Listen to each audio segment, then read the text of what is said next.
La Cour.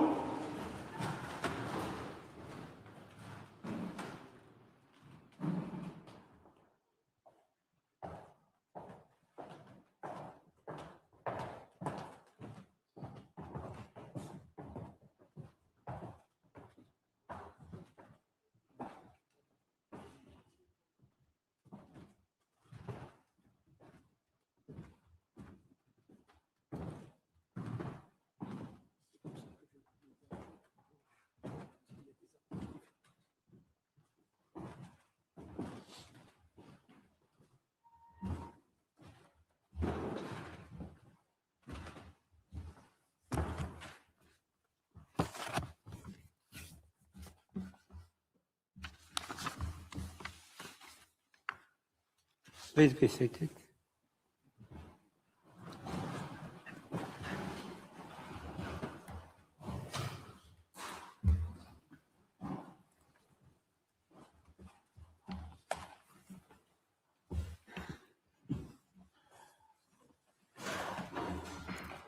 The sitting is open. The court meets this afternoon to hear the second round of oral argument of Guyana on the merits in the case concerning arbitral award of the 3rd of October, 1899, Guyana versus Venezuela. I now invite Mr. Paul Reichler to address the court. You have the floor, sir.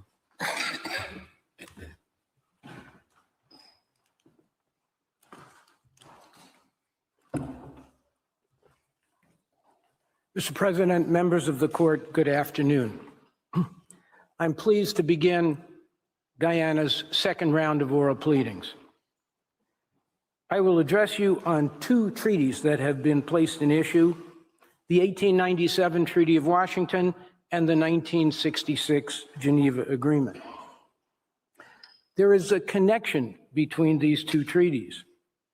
They represent the beginning and the end of a mythological narrative that Venezuela has propagated to depict itself as the noble and virtuous victim of British colonialism and American hegemony, which purportedly came together at the end of the 19th century to rob it of its holy land, the Guyana Essequibo, by bullying, defrauding, and coercing it into signing an abusive arbitration agreement, forcing it to accept a manifestly unjust arbitral award, and then keeping it in a state of fear and ignorance for 60 years to prevent it from protesting the injustice of that award.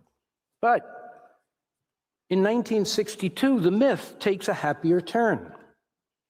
When heroic Venezuela, inspired by the new era of decolonization, summons up its courage, shakes off the chains of imperialism, and champions the cause of Guyana's independence, for which it is rewarded with a new agreement in 1966 at Geneva, whereby consent is given to end the historic injustice of the heinous arbitral award by setting it aside and casting it into the dustbin of history. In this self-serving and fictitious narrative, the roles of victim and aggressor are reversed. Venezuela, which misconstrues both the 1897 treaty and the 1966 agreement, and belatedly and groundlessly rejects the 1899 award, is in historical reality the aggressor, having obstructed and delayed Guyana's independence and threatened it ever since. And more recently, in defiance of the court's orders, having adopted legislation to annex over 70% of Guyana's territory. Yet it tries to portray itself as the victim of colonialism, perpetuated by the British over a century ago and perpetuated by Guyana as the beneficiary of British imperial expansion into Venezuela's own territory. This is nothing more than a cynical inversion of history, but it underlines and explains Venezuela's entire case. It is invoked to justify Venezuela's efforts to deprive Guyana of the vast majority of its sovereign territory, while at the same time dressing itself up as a champion of decolonization. It's difficult to resist the temptation to call this out for what it so plainly is: a brazen case of pandering to the audience, in this case, the court, by falsely depicting the dispute between the parties as one rooted in Venezuela's purported service to the cause of decolonization. The dispute at the heart of this case is nothing of the sort, not remotely. All the myths unravel when confronted by the evidence. The contemporaneous documentary evidence, which Venezuela so conspicuously and conveniently ignored on Wednesday. We presented that evidence methodically, comprehensively, and visually on your screens and in your folders on Monday. Venezuela had a chance to respond. They did not. They had a chance to submit contemporaneous evidence of their own. They did not.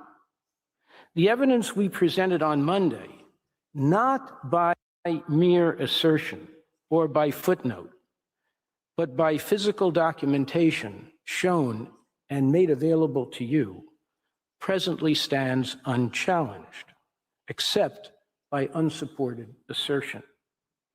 And it completely disembodies each of Venezuela's myths, one by one.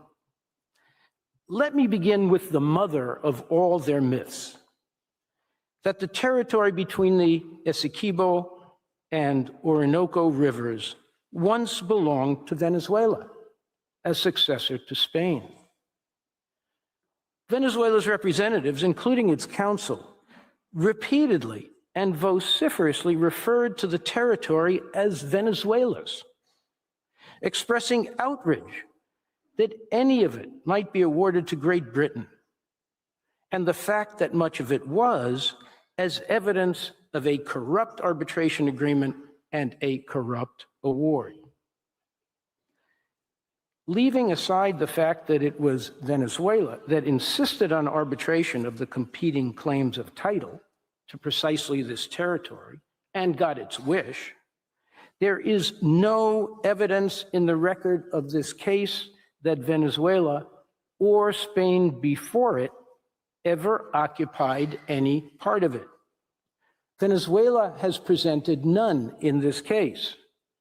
Likewise, Venezuela presented no evidence in the 1899 arbitration that it or Spain ever actually occupied any of the territory that was ultimately awarded to Great Britain. You can read the transcripts of those proceedings, searching in vain for any such evidence. Whatever attempts Spain might have made to establish settlements or religious missions in the 17th and 18th centuries were short-lived. This is the map that Venezuela submitted in its counter-memorial, depicting the Spanish settlements, mainly religious missions, in the disputed territory. On top of it, we have superimposed the boundary fixed by the 1899 award. As you can see, none of the settlements were in the territory awarded to Great Britain. Venezuela's pretensions to the territory to the east are and have always been unfounded. In contrast, the evidence shows continuous occupation of the territory by the Dutch and then the British. You will recall, for example, that we showed you on Monday contemporaneous cartographic evidence of Dutch settlements extending all the way from the Essequibo to the Orinoco, especially along the coast, as well as up the Pomeroon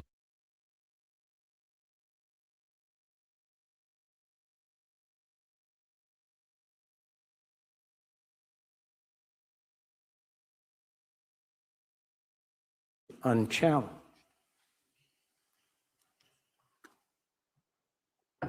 Here is the map produced by President Cleveland's U.S.-Venezuela Boundary Commission, showing European settlements as of 1814, the year Britain supplanted the Netherlands.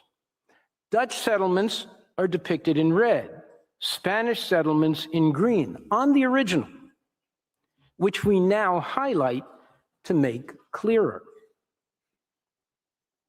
With the boundary fixed by the 1899 award now superimposed, you can see that it corresponds to who occupied which part of the territory as of 1814. According to the U.S.-Venezuela Boundary Commission, there was no Spanish occupation east of this boundary line. The map was published by the Boundary Commission in February 1897. That is the same month in which the 1897 treaty was signed. This is the title page. As you can now see, this was produced under the auspices of, among others, Justice David Brewer, later an arbitrator, and Mr. Severo Mallet Prevost, then serving as secretary to the commission. They knew that it was no injustice for the Arbitral Tribunal in 1899 to award the territory east of the agreed boundary line to the British. Mr. President, we know that the question before the court concerns the legal validity of the 1899 award, not whether the tribunal got the boundary right. That is only to be addressed by the court, according to its 2020 judgment, if it determines that the award is invalid. But we have called this evidence to your attention on Monday and again today because it exposes the myth that underlines all of Venezuela's contentions about the 1897 treaty, the 1899 award, and the 1966 agreement. I turn to the 1897 treaty, and our response to the arguments challenging its validity made by Professors Azaria and Palchetti and repeated by Professor Touvenant, which are fully based on Venezuelan mythology. Each of these three counsel gave us a large overdose of passionate rhetoric, including invective against Britain and the United States, denouncing demonic British imperialism and hegemonic America. Their speeches could have been delivered by La Pasionaria. To be sure, it's exhilarating to raise your fist and chant revolutionary slogans against perfidious Albion and rapacious Uncle Sam. I know the feeling well. I marched in every anti-war demonstration since Vietnam. But loyally reciting a client's narrative is not evidence, and it is certainly not contemporaneous evidence. Where is the contemporaneous evidence from the late 19th century to support the argument that Great Britain and the United States defrauded or structurally coerced Venezuela to sign the 1897 treaty, which is said to have been negotiated behind its back and contrary to its interests? Venezuela had the chance to present it in its written pleadings and did not. They had the chance again on Wednesday, and again, they did not. In fact, the evidence is entirely to the contrary. On Monday, I took you through it. I did not indulge in mere assertion like Venezuela's counsel did, leaving you to review only the scant footnotes when they were supplied to check for accuracy. I showed the evidence to you, displaying 27 different contemporaneous documents on your screens and including them in your folders so that you could assess them for yourselves.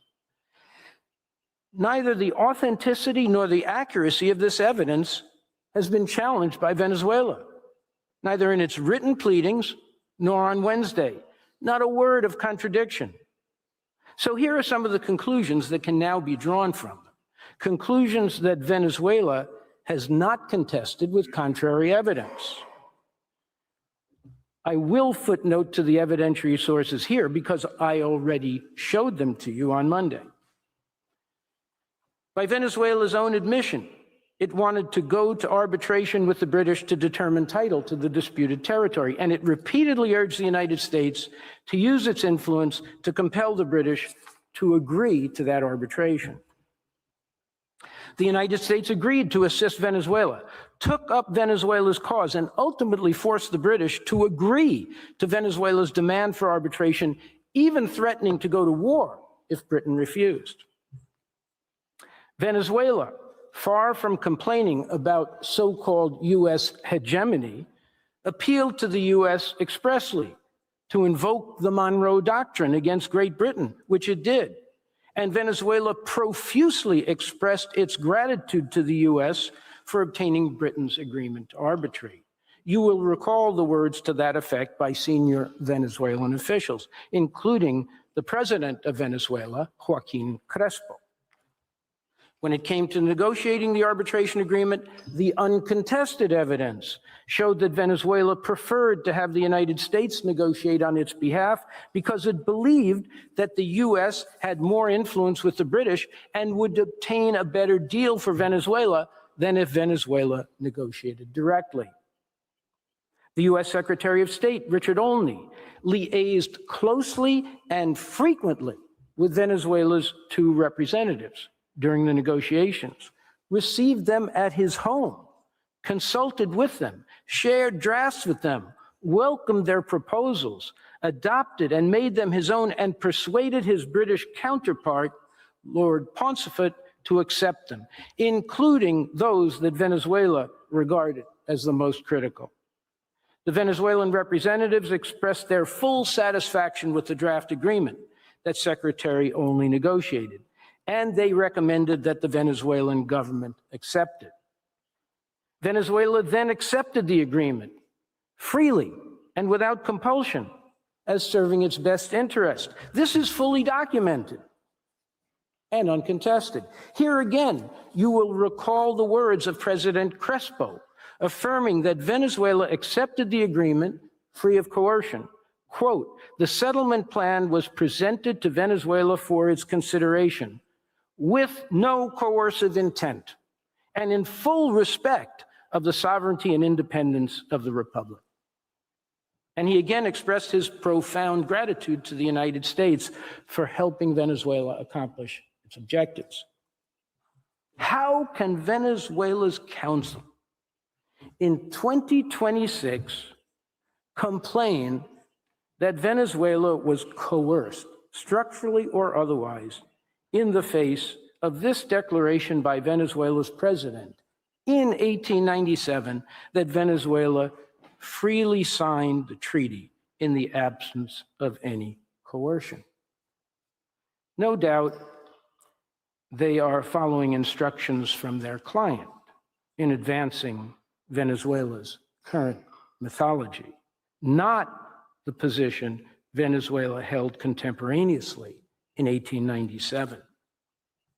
As you know, the myth of invalidity of the treaty was spawned in 1962, some 65 years after the fact, at the time Venezuela first began to denounce the 1899 Arbitral Award. But this is not the reality that Venezuela recognized in 1897. It is directly opposite and in tension with the contemporaneous position of the Venezuelan government, including its president. The best that Professor Azaria could do to support her argument that the 1897 treaty was imposed on Venezuela was to call your attention to a single contemporaneous document, just one, but one from which I had also read on Monday. It was a December 1896 telegram from Secretary Olney to Mr. Storrow, Venezuela's representative, sent after Venezuela had informed the Secretary of its acceptance of the draft treaty in November. At the end of this telegram, Mr. Olney referred to Venezuela as, quote, offensive, for seeking at that late date to amend the clause on appointment of arbitrators after, in his view, Venezuela had already agreed to sign the treaty. What Professor Azaria did not tell you is that Secretary Olney, at Venezuela's prior request, communicated the new Venezuelan proposal on appointment of arbitrators to Lord Ponsford, who rejected it. And he informed the Venezuelans that if they persisted in seeking this amendment, they would have to deal with Lord Ponsford directly. As I showed you on Monday, that is exactly what Venezuela's minister in Washington, Mr. Andrade, did on 28 December, when he and Lord Ponsford arrived at an agreement on the issue, which Venezuela deemed acceptable. And it then proceeded to sign the treaty on that basis. This is not the smoking gun of America's betrayal of Venezuela that Professor Azaria pretends it to be. There is neither gun nor smoke here, nor anything else to support Venezuela's case. Professor Azaria has no other evidence to show you and nothing else to say about the evidence that we showed you on Monday. Professor Palchetti, for his part, energetically embraced the Venezuelan myth that the 1897 treaty was negotiated by Britain and the US behind Venezuela's back. The evidence we showed you on Monday, which stands uncontradicted, exposes the complete falsity of this myth. Professor Palchetti's focus was on what he considered evidence of a malicious Anglo-American conspiracy to defeat Venezuela in the arbitration. The evidence, according to Professor Palchetti, consisted of an exchange of confidential notes between Secretary Olney and Lord Ponsford that he falsely told you were kept hidden from Venezuela. When I say falsely, I do not accuse my friend of prevarication, but of not being sufficiently familiar with the evidence or of hiding it from you. It was very noticeable that Professor Palchetti did not show you the so-called confidential notes or even quote from them. He showed you only later correspondence referring to them. In contrast, I brought the notes to your attention on Monday. I displayed on our slides PR 1.17 and PR 1.20 at tab 3 of your folders, the note from Secretary Olney to Lord Ponsford, and referred you to Annex 169 of Venezuela's counter memorial for Lord Ponsford's report on his communication to Mr. Olney. As I showed and explained, through this exchange, an agreement was reached between the two negotiators on the length of the prescription period, which was 50 years, as Venezuela wished, and on the preservation of the 1850 agreement, also as Venezuela wished.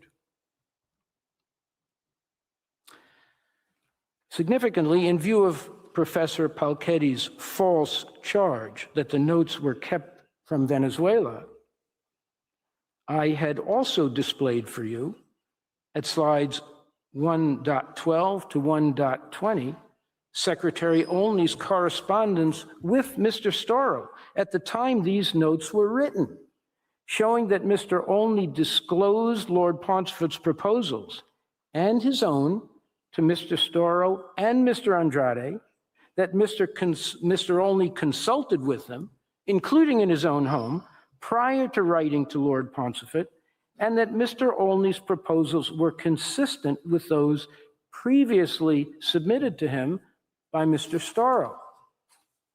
The correspondence leaves no doubt that both Mr. Storrow and Mr. Andrade were privy to the so-called confidential notes and to the agreements on prescription and the 1850 agreement that were reached therein.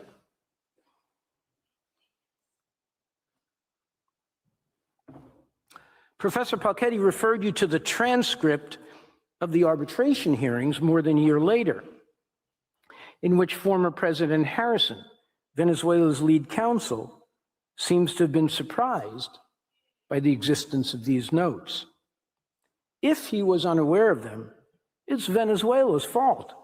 Its two representatives in Washington plainly knew of the notes and their contents at the time they were exchanged. Mr. Harrison himself speculated that Mr. Storrow would have known of them. He further speculated that perhaps Mr. Storrow decided not to share them with his client. But that is speculation, not evidence, and it is wrong, because Mr. Andrade, Venezuela's minister in Washington, was made aware of them at the same time as Mr. Storrow. Professor Palchetti seems to have contempt for Mr. Storrow. Why so? What did Mr. Storrow ever do to him? Obviously nothing. But the animus toward him fits well with Professor Palchetti's imaginative conspiracy theory about U.S. malevolence. According to Professor Palchetti, Mr. Storrow was a double agent, the Kim Philby of his day, who secretly served U.S. interests contrary to Venezuela's. There is no evidence of this. It's another Venezuelan myth, another concoction. Mr. Storrow deserves better. He was one of the most renowned American lawyers of his day. He earned Venezuela's trust by serving as its counsel before President Cleveland's Boundary Commission, leading to their invitation to him to represent their interests in the negotiation of the arbitration agreement with Great Britain. Foreign Minister Rojas initially expressed some hesitation about hiring him, but there is no record of disappointment in his efforts or accomplishments on Venezuela's behalf, or any doubt about his loyalty. Upon Mr. Storrow's sudden and untimely death, he was eulogized by the President of Venezuela. The fact that Mr. Storrow enjoyed Secretary Olney's confidence and had regular access to him, having attended law school together, was a benefit to Venezuela, not a detriment. And this is reflected in the contemporaneous correspondence between them, which you have seen, which resulted in Mr. Olney successfully negotiating for the outcomes proposed by Mr. Storrow and Mr. Andrade on the two issues Venezuela says it regarded as the most critical: the length of the prescription period and the preservation of the 1850 agreement.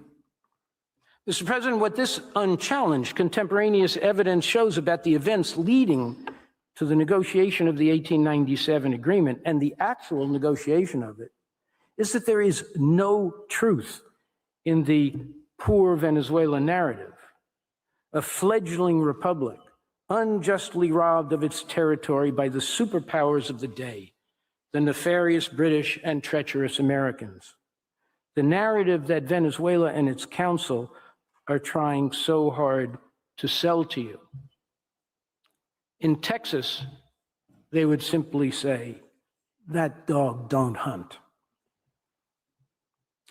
Mr. President, it is not often in my career that I have stood up and defended the lawfulness of U.S. foreign policy. But we are talking about the 1890s, My country was not then claiming Greenland or Canada as the 51st state. I turn now to 1966 and the Geneva Agreement, in which the United States fortunately played no part. Venezuela claims that the Geneva Agreement set aside and replaced the 1899 Arbitral Award, so that the validity of the award is not at issue in this case and therefore is not for the court to rule on. They referred to this as a novation. In fact, it is a novelty. Venezuela made the argument for the first time in its rejoinder, filed last August. Apparently, it took them 59 years after signing the agreement and 7 years after the initiation of this case to come up with this interpretation. But as the saying goes, there is no one as zealous as a recent convert. And all of Venezuela's counsel, all 8 of them who spoke on Wednesday, expressly made or endorsed this argument. It seemed to us, from their rote-like and repetitive incantation of fealty, that this was the price they had to pay for admission to the podium. We say this argument is as off base as it is novel. We base our response to it on the text of the 1966 agreement itself. My friend, my very good friend, Professor Zimmerman, gave you Venezuela's interpretation of the text. But he was not nearly as thorough or as accurate as he was in his indispensable treatise on the statute of the court. Astonishingly,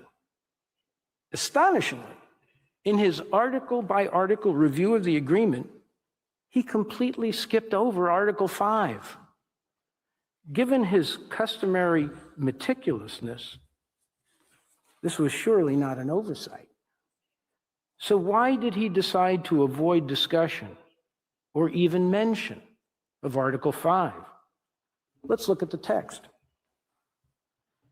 Paragraph 1 states that nothing contained in this agreement shall be interpreted as a renunciation or diminution by the United Kingdom, British Guyana, or Venezuela of any basis of claim to territorial sovereignty in the territories of Venezuela or British Guyana, or of any previously asserted rights or claims to such territorial sovereignty. Paragraph 2 states, no acts or activities taking place while this agreement is in force shall constitute a basis for asserting, supporting, or denying a claim to territorial sovereignty in the territories of Venezuela or British Guyana, or create any rights of sovereignty in those territories, except insofar as such acts or activities result from any agreement reached by the Mixed Commission and accepted in writing by the government of Guyana and the government of Venezuela. Well, I think we found the answers to our question.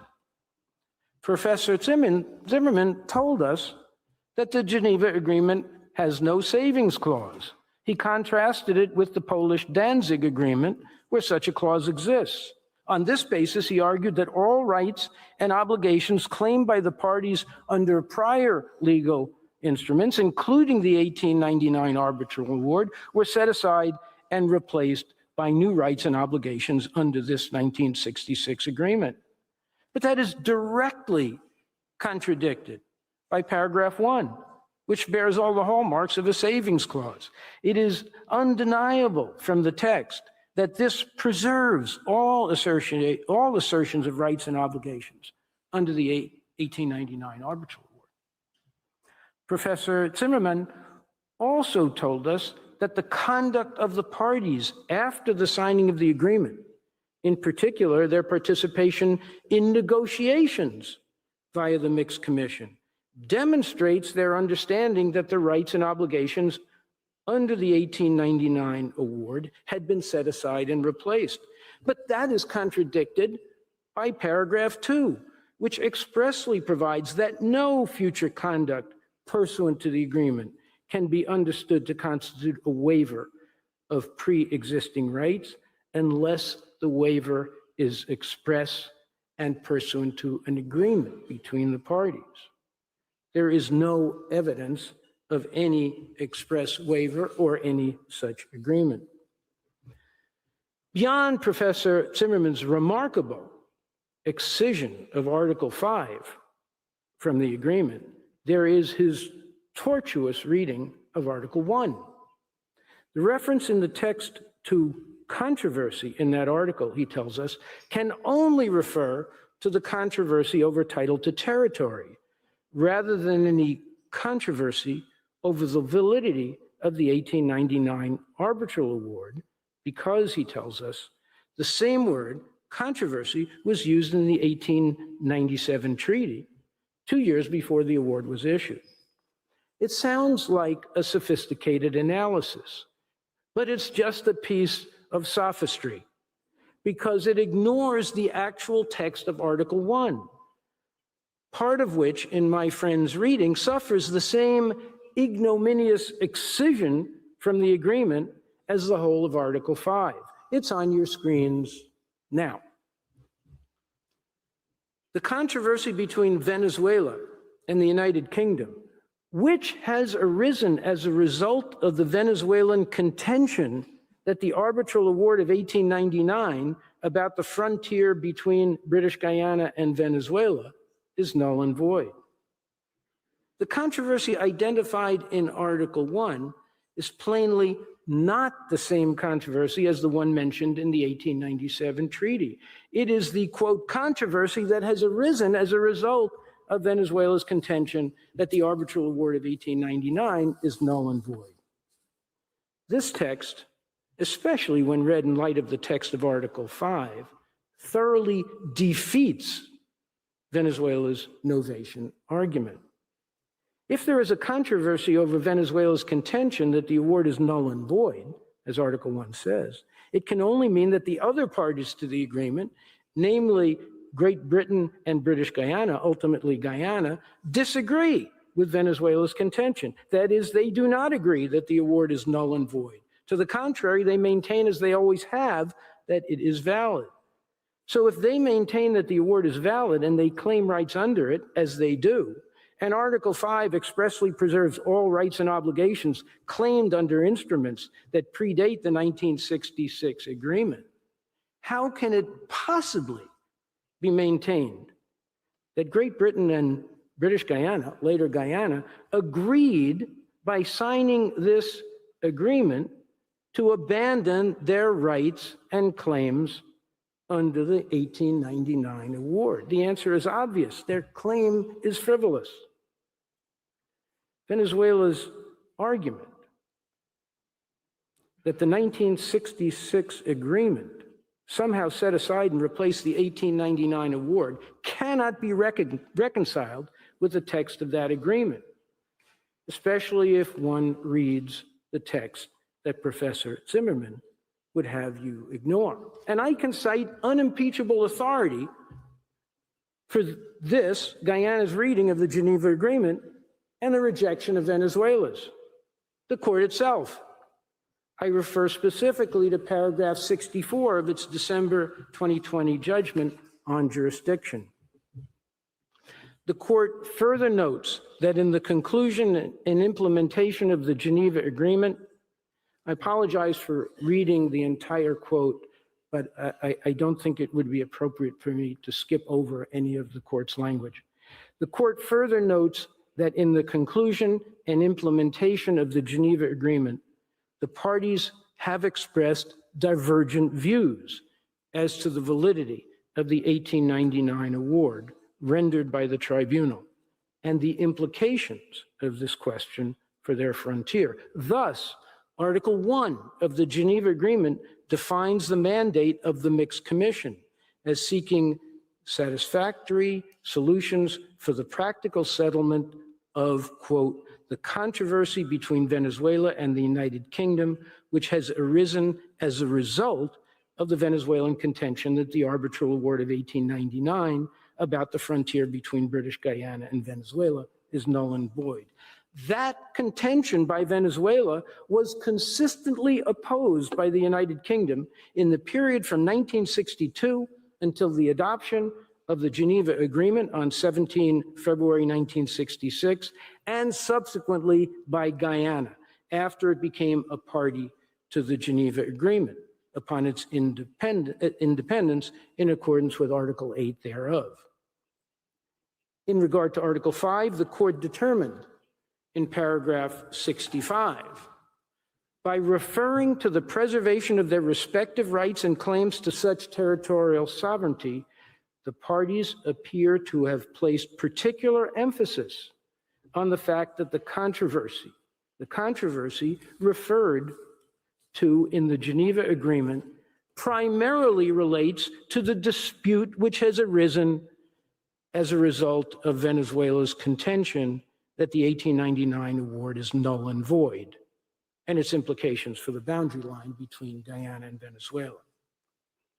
In sum, the text of the Geneva Agreement, as understood and explained by the court, cannot be reconciled with Venezuela's novel reinterpretation of the agreement as a novation dispensing with the 1899 arbitral award.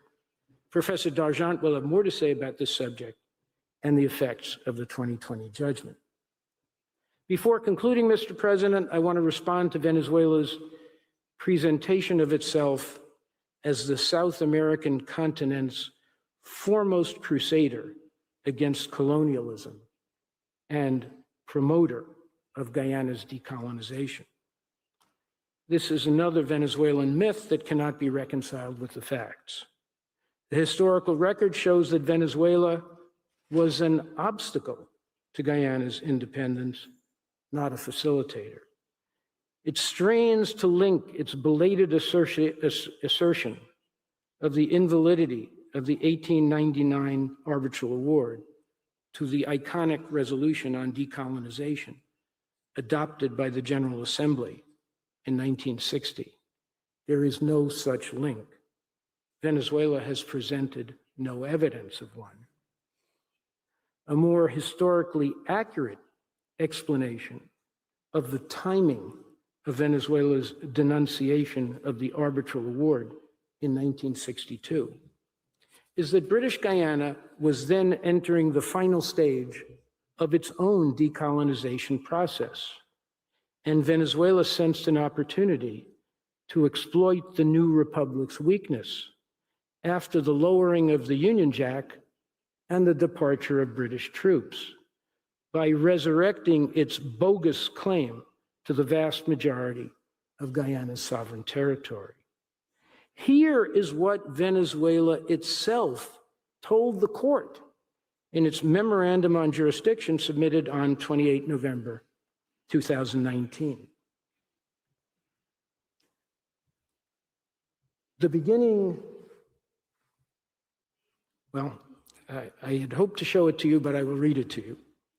Quote, "The beginning of the process of decolonization of British Guyana within the framework of the United Nations prompted the Venezuelan government to formalize a claim in this regard to prevent the independence of the British colony, supported by Venezuela, from becoming an obstacle for its claim based on historical justice backed by the many causes of nullity of the aforementioned award."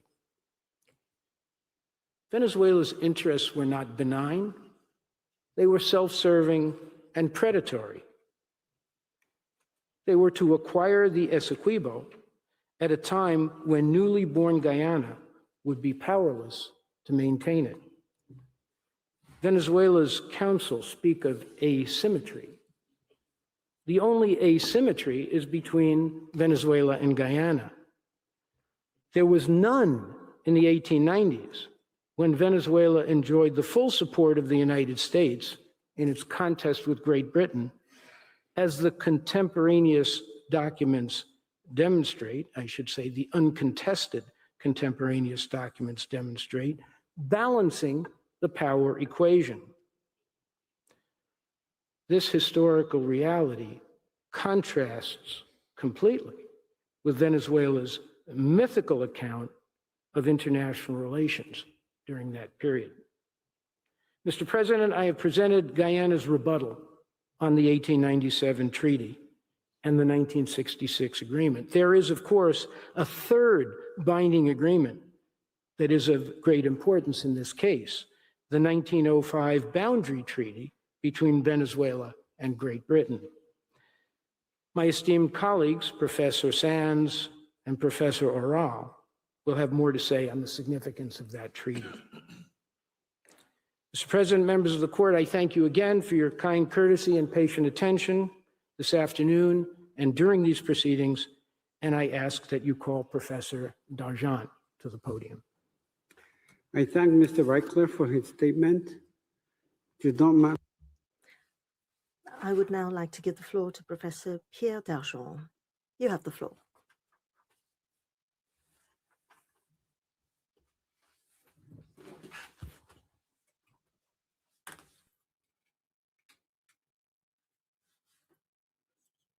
Thank you, Mr. President. Mr. President, members of the court, following on from Mr. Reichler's presentation, Mr. Reichler has just recalled the true meaning of the Geneva Agreement, and I shall briefly respond to Venezuela's arguments that this agreement effected a legal novation between the parties, and that apparently, as a consequence of this, the real issue in this case, to use the words repeatedly emphasized by my friend and colleague, Professor Mbengue, the real issue in this case was not identified by the court in its 2020 judgment, such that the jurisdiction that the court declared itself to have is now moot. Mr. President, as Mr. Reichler has already pointed out, the argument of novation put forward by Venezuela in its rejoinder is new. One might even say that this argument amounts to a genuine novation of Venezuela's arguments. The play on words is certainly easy, but it is nonetheless accurate. When Venezuela first explained its position on the Geneva Agreement, it argued, as the court noted in its 2020 judgment, and I quote, it argues that since Article 1 of the Geneva Agreement refers to seeking satisfactory solutions for the practical settlement of the controversy, this excludes, according to Venezuela, judicial settlement unless the parties consent to resort to it by special agreement. And indeed, the court, by writing this, the court was in no way mistaken in writing this. Indeed, this is what Venezuela wrote in its memorandum of 28 November 2019. Means as ultima ratio, once the failure of all political means available have been established by both parties along with the UN Secretary General and his personal representative, le Venezuela ajoutait certes que Venezuela did indeed add that the juridical means are not the most adequate to satisfy the object and purpose of the agreement, mais il soutenait toutefois que, je cite toujours, arbitration or judicial settlement can only ensure that the dispute is amicably resolved in a manner acceptable to both parties, preamble of the Geneva Agreement, if both parties accept these means and negotiate a special agreement spelling out its purpose and the body or institution entrusted with the mission.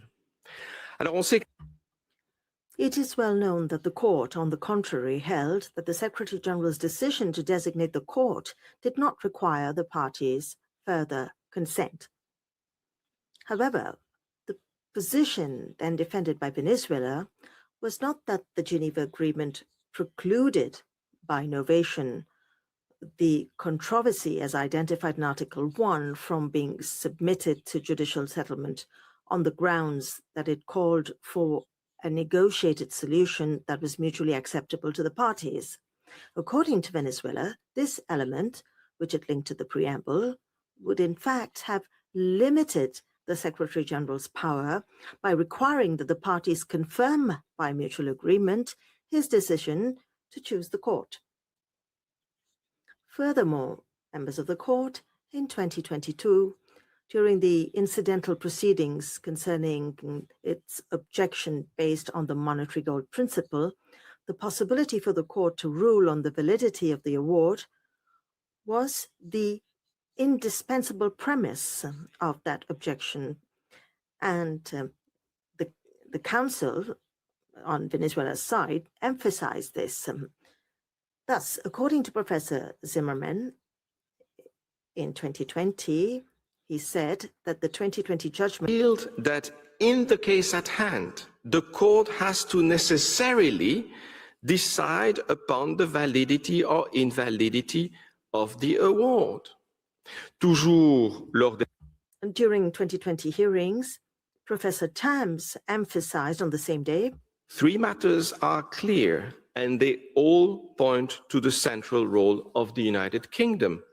First, this case is primarily about the validity of a disputed arbitral award because the United Kingdom acted fraudulently. Second, the award whose validity is primarily at stake was rendered on the basis of a disputed arbitration agreement. Et le troisième point relevé. And the third point mentioned by Professor Tams was the fact that the dispute concerning the validity of the award had been brought before the court on the basis of the Geneva Agreement. However, as he rightly pointed out, this agreement was treaty to which the United Kingdom remains a party until today. It was precisely for this reason, as Guyana had argued, that the court considered that the monetary gold principle does not come into play in this case. During the second round of oral proceedings in 2022, Professor Tams, my friend, again emphasized these claims, to reiterate, go to the validity of the award, confirmant ainsi thereby confirming that the issue of the nullity of the award lies at the heart of the claims of both parties. Paragraph 76 and 77 of your 2020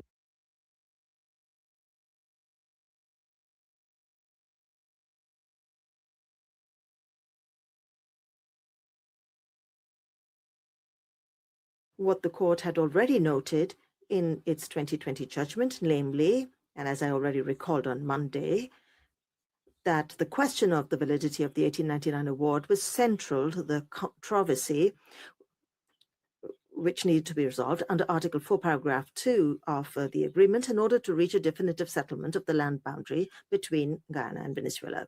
Mr. President, not only does Venezuela suffer from amnesia regarding its own legal positions in the present proceedings and contradicts them, but it would also like the court to consider that the remarks made by its Minister of Foreign Affairs before the National Congress in 1966 was a quote-unquote political statement that was clearly erroneous and without legal significance.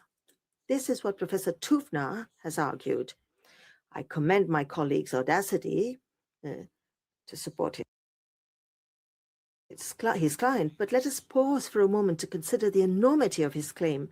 Venezuela is saying that its negotiator and the signatory to the Geneva Agreement did not understand it. It is truly astounding to brush aside with a wave of the hand essential contemporary contextual documents in this manner. Clearly, as Mr. Reichler has already pointed out, historical criticism is not Venezuela's forte.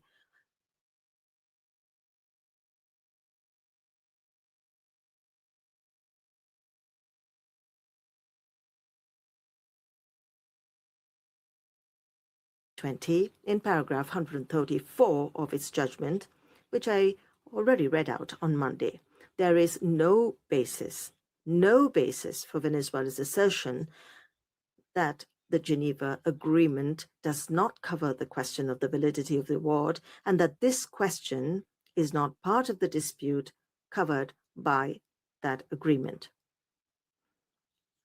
By virtue of it, Venezuela has submitted this claim to the court.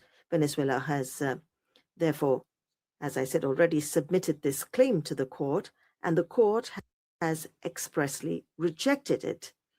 Therefore, this has res judicata effect.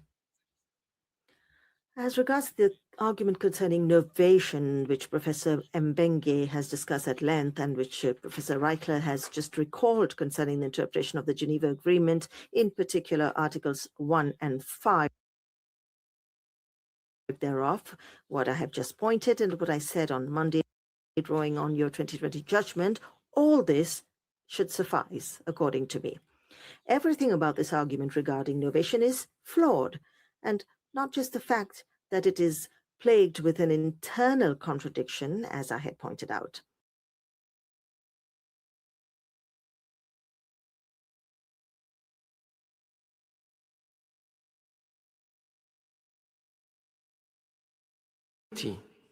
Pourvu que le nouvel instrument placing something where the void. Mais quel est ce pre-existing legal? But what is this pre-existing legal framework, this something that is said to have been replaced? Is it the award, the 1897 Treaty of Washington, which gave it binding force, the 1905 Treaty, which translated the award into a bilateral agreement?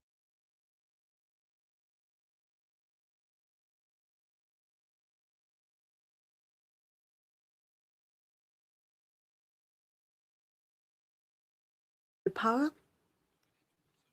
My colleague Professor Mbenge says nothing about this. There is undoubtedly a border regime, a legal framework comprised of all these legal acts, and a border controversy arising from the claim that the award is null and void, and as the court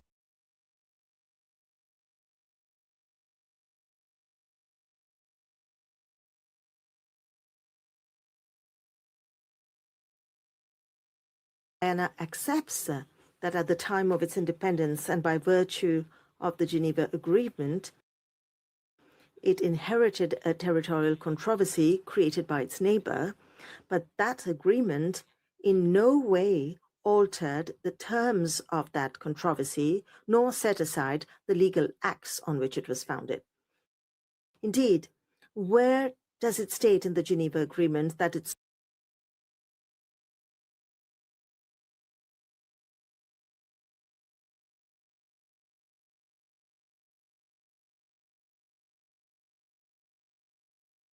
boundary? Is Venezuela going to put forward an argument based on Articles 30 and 59 of the Vienna Convention on the Law of Treaties, whilst ignoring Article 5, Paragraph 1 of the Geneva Agreement?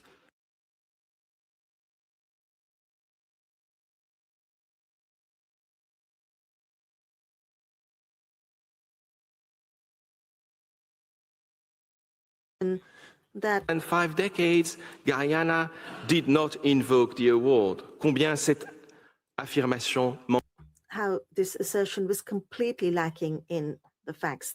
There is not, and there has never been, a clean slate between the parties. My friend argued once again that the Geneva Agreement is what now governs the parties' in relation to that matter. I'm not entirely sure what that matter means in the mind of my opponent and friend, but Guyana naturally accepts that the Geneva Agreement governs the parties' relationship regarding its subject matter, which is the controversy arising from Venezuela's claim that the award is null and void, and the legal implications of this question of validity for the demarcation of the boundary, as well as paragraph 66 of your 2020 judgment, which I will not read again, as it has held in law. It is precisely because the Geneva Agreement governs the relationship between the parties with regard to this dispute that we are before the court. This too has been held with the force of res judicata. Furthermore, the court considered that Guyana's right to sovereignty over the territory in question is plausible. Admittedly, this finding, contained in an order for provisional measures, even if confirmed on this point, does not have res judicata effect. But how could the court have made such a finding if the Geneva Agreement had the effect of novation claimed by Venezuela? Mr. Reichler also read out to you a moment ago the second paragraph of Article 5 of the Geneva Agreement. It is true that, in the absence of such a provision, the time that has elapsed since 1966 might have a completely different legal significance.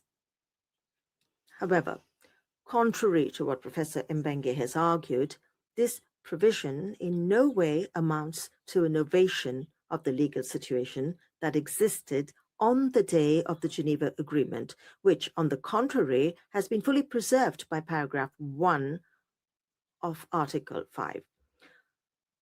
Professor Mbege stated that rights and defenses that accrued under the old framework cannot survive the transition to the new one unless they are expressly preserved in the new instrument, and they were not, a-t-il dit. That's what he said. Is that so? They were not? I invite my friend and his colleagues to reread Article 5, Paragraph 1 of the Geneva Agreement. This provision renders Venezuela's conduct between 1899 and 1966 directly relevant to the definitive settlement of the border controversy. And my colleague, Professor Oral, will return to this point. According to Venezuela's counsel, the obligation to seek satisfactory solutions for the practical settlement of the dispute referred to in Article 1 of the Geneva Agreement would mean that a novation was an argument that holds and that had taken place, and that the question of the validity of the award had been jointly waived. This is absolutely not the case. This is not the case according to the text of the agreement, and we know, and we should not need to have to repeat this, that your 2020 judgment held that the question of the validity of the award forms part of the controversy whose resolution is governed by the agreement. It was indeed entirely concealed in 1966, that following a fresh examination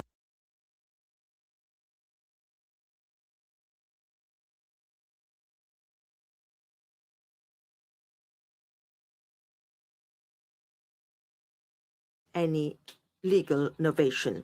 To say this is in no way to accept the erroneous assertion that the Geneva Agreement replaced finality with indeterminacy. Indeed, as the court noted, since the preamble to the Geneva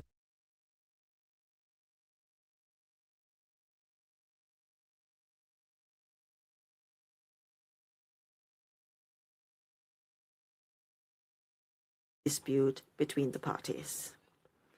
That is the object and purpose of the Geneva Agreement, about which we have been accused of saying nothing, but which Venezuela pretends to ignore. And that is the reason, once again, why we stand before this court today. The purported novation, which opens the door to endless negotiations, is a construct that is clearly incompatible with the object and purpose of the Geneva Agreement. And it is precisely because the object and purpose of the agreement is to ensure the final settlement of the controversy that after nearly 60 years of discussions in vain and having regard to the terms of Article 14, the Secretary General was entitled to decide that the court would be the next step in settling the matter. Venezuela may now claim that Minister Iribarren Borges did not know what he was talking about when he presented the Geneva Agreement to the National Congress, but I recall that he stated in 1966 according to the terms of Article 4 of the Geneva Agreement, in the event that no satisfactory solution for Venezuela is reached, the so-called award shall be revised through arbitration or judicial recourse.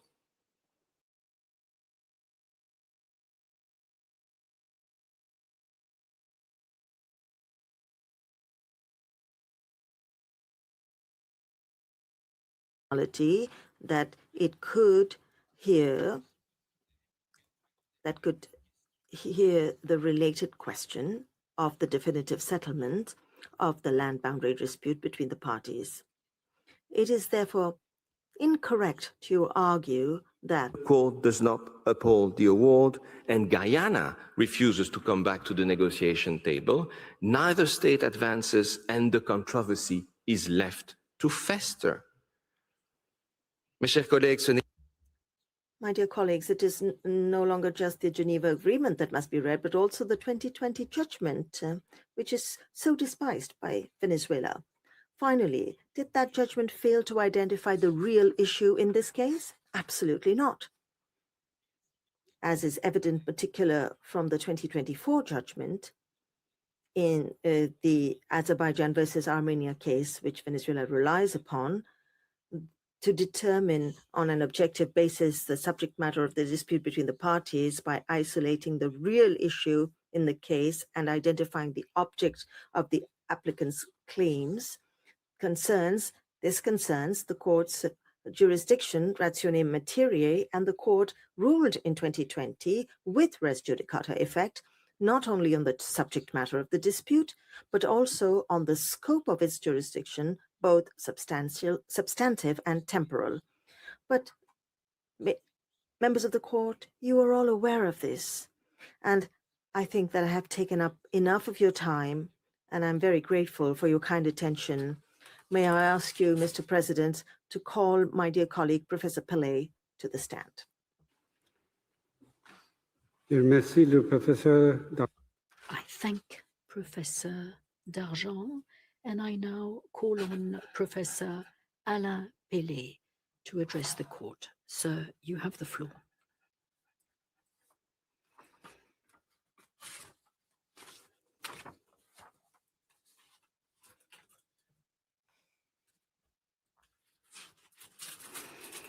Mr. President, members of the court, as Professor Pierre Dargent has just eloquently recalled, in quoting your own decisions, the subject matter of this case is to ascertain whether the 1899 award was valid or not. The controversy that the parties agreed to settle through the mechanism established under the Geneva Agreement concerns the question of the validity of the 1899 award, as well as its legal implications for the boundary line between Guyana and Venezuela.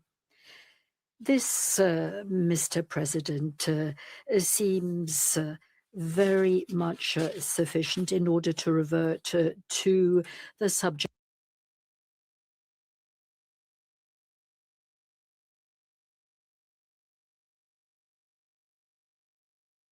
of our hearing without needing to dwell any further on Venezuela's fifth attempt to dissuade you from that. The list of faults which Venezuela attributes to Guyana is long. It is allegedly unjust. It fails to state reasons. Judges are said to have ruled infra petita, negative abuse of power, and at the same time ultra petita, the means by which the award was adopted, constitute fraud, and it is based on dull or errors. Therefore, 6 capital sins. In view of this impressive list, was the 1899 award valid? The short answer is yes, but I shall nonetheless provide a slightly more detailed, albeit brief, reply.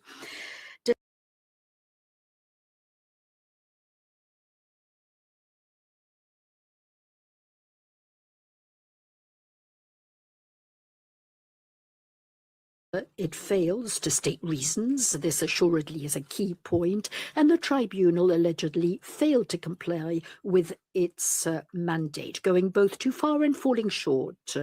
Although this seems to be at the heart of Venezuela's complaints, I'm not going to dwell on the unjust or inequitable nature it attributes to the award. This is what the case is about, whether to validate an unjust decision, was said by Professor Palchetti. In a way, this criticism partly overshadows all the others. The award allegedly deprived Venezuela of a large portion of its, between inverted commas, territory. But this is putting the cart before the horse. It's postulating that what had to be proven is a given fact. In 1897, Great Britain and Venezuela, sorry, I've lost a page, says the speaker.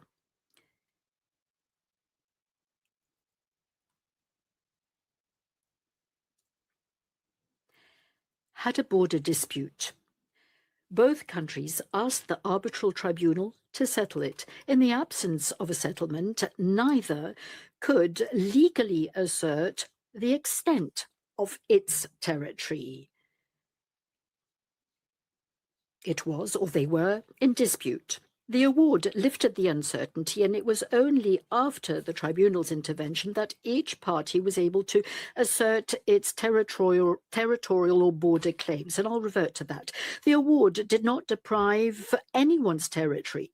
It determined the boundaries of both, restoring the good relations between the parties, and removed the threats of armed conflict which hung over the region and which had given Venezuela great cause for concern. Mr. President, it is said that one has 24 hours to curse one's judges. Well, Venezuela has taken its time. Not only it didn't curse Martins and his colleagues during the period following the reading of the award, but moreover largely welcomed it, as Professor Oral amply explained on Monday afternoon. The 60-odd years it took it to realize that the award, in the absence of any new facts, as Professor Sands will show in a minute, was grossly unjust, puts paid to this allegation. And indeed, it's worth adding that we may well, and no doubt should, share the anti-colonialist feelings which seem to have driven the righteous indignations of our opponents, without, however, falling into the revisionist tendencies which undermine international legal order. But it is wise in this matter to always bear in mind the far-sighted remarks made by the court's chamber in Burkina Faso, Mali. In fact, however, the maintenance of the territorial status quo in Africa is often seen as the wisest course to preserve what has been achieved by peoples who have struggled for their independence, and to avoid a disruption which would deprive the continent of the gains gained by much sacrifice. The essential requirements of stability in order to survive, to develop, and gradually to consolidate their independence in all fields has induced African states judicially to consent to the respecting of colonial frontiers and to take account of it in the interpretation of the principle of self-determination of peoples. End of quotation. What holds true for Africa seems to me to apply, and even more so, for Latin America, which in fact had served as an example in that respect. In any event, even if I must admit that I am still not entirely clear as to Venezuela's conclusions, it should be noted that if it requests that the award be declared invalid on the ground that it is unjust, this is an appeal in equity on which you cannot rule, as the parties have not agreed to request the court to rule ex equo et bono. That wasn't the case.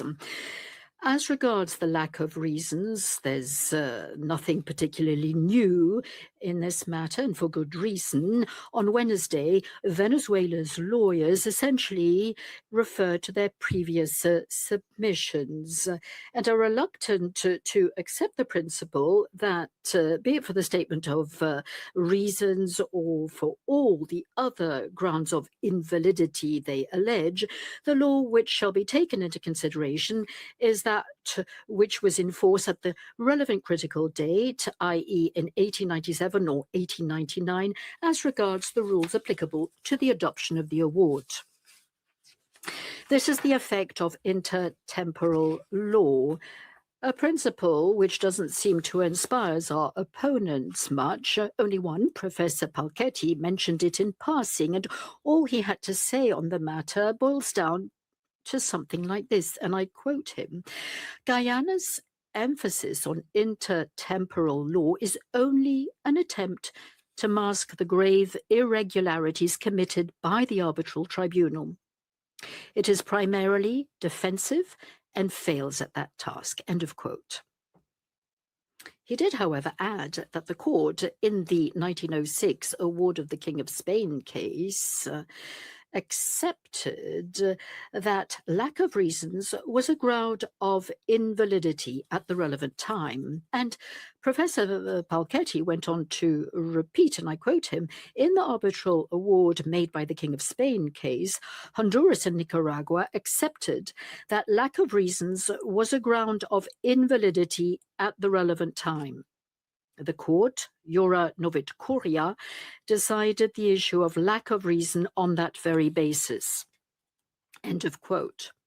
In reality, the court accepted nothing of the sort in the 1906 judgment. It did not examine the question from that angle and merely noted that the complaint relating to the lack of reasons was, and I quote, without foundation. Professor Aurel shall revert to this shortly. And as for the rest, the way in which Professor Tams dealt with the lack of reasons was extremely revealing. He did so by way of preterition and mentioned it as an example of abuse of power, only to forget it immediately. That being said, Mr. President, I wish to state that we by no means are unaware of the merits of the obligation to state reasons. And indeed, as Venezuela wrote in its counter memorial, and I quote, the fact that an award is accompanied by adequate motivation is the best guarantee that the award has been rendered in accordance with the instructions provided by the parties in the compromis. Yet it should be noted that these advantages struggle to establish themselves as general principle of substantive law with regard to a lack of reasons. Although the concept emerged in 1899, it was not until the Hague Conventions were concluded and applied in practice that it became a generally accepted practice recognized as law. And to cite the International Law Commission, whether a general practice that is accepted as law, accompanied by opinio juris, exists, must be carefully investigated in each case in the light of the relevant circumstances. Mr. President, I agree with Professor Tams, at least on one point. I quote, "It is clear how excessive power is to be assessed. It needs to be asked whether a tribunal respected the terms of its mandate." And as the court underscored itself, the tribunal must conform to the terms by which the parties have defined this task. It is nevertheless necessary to make a careful comparison of the award or other contested action by the tribunal with the relevant provisions of the compromis. A departure from the terms of submission or excess of jurisdiction should be clear and substantial and not doubtful and frivolous. And this is true whether the tribunal is accused of ruling within or beyond its jurisdiction. two accusations which Venezuela does not hesitate to make cumulatively in our case. Referring to the text of Article 3 of the Compromis, Professor Tam stated, and I quote, that there is no doubt that the tribunal determined the boundary line. It complied with the second task, but not the first. The award is silent on titles. The tribunal does not tell the parties what it had investigated and ascertained. And on the face of it, this seems a fairly glaring negative excess of power.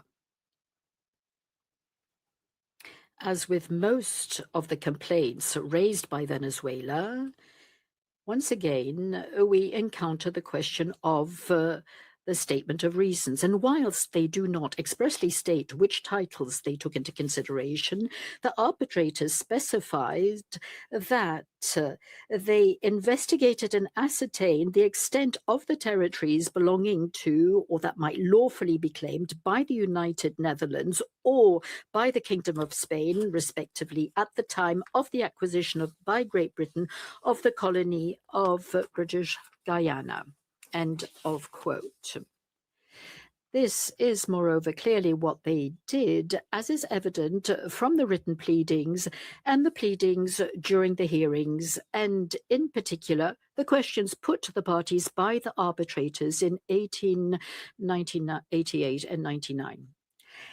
However, above all, as I said on Monday, this argument is artificial, to say the least. Venezuela recognized that the tribunal fixed the boundary between British Guyana and itself.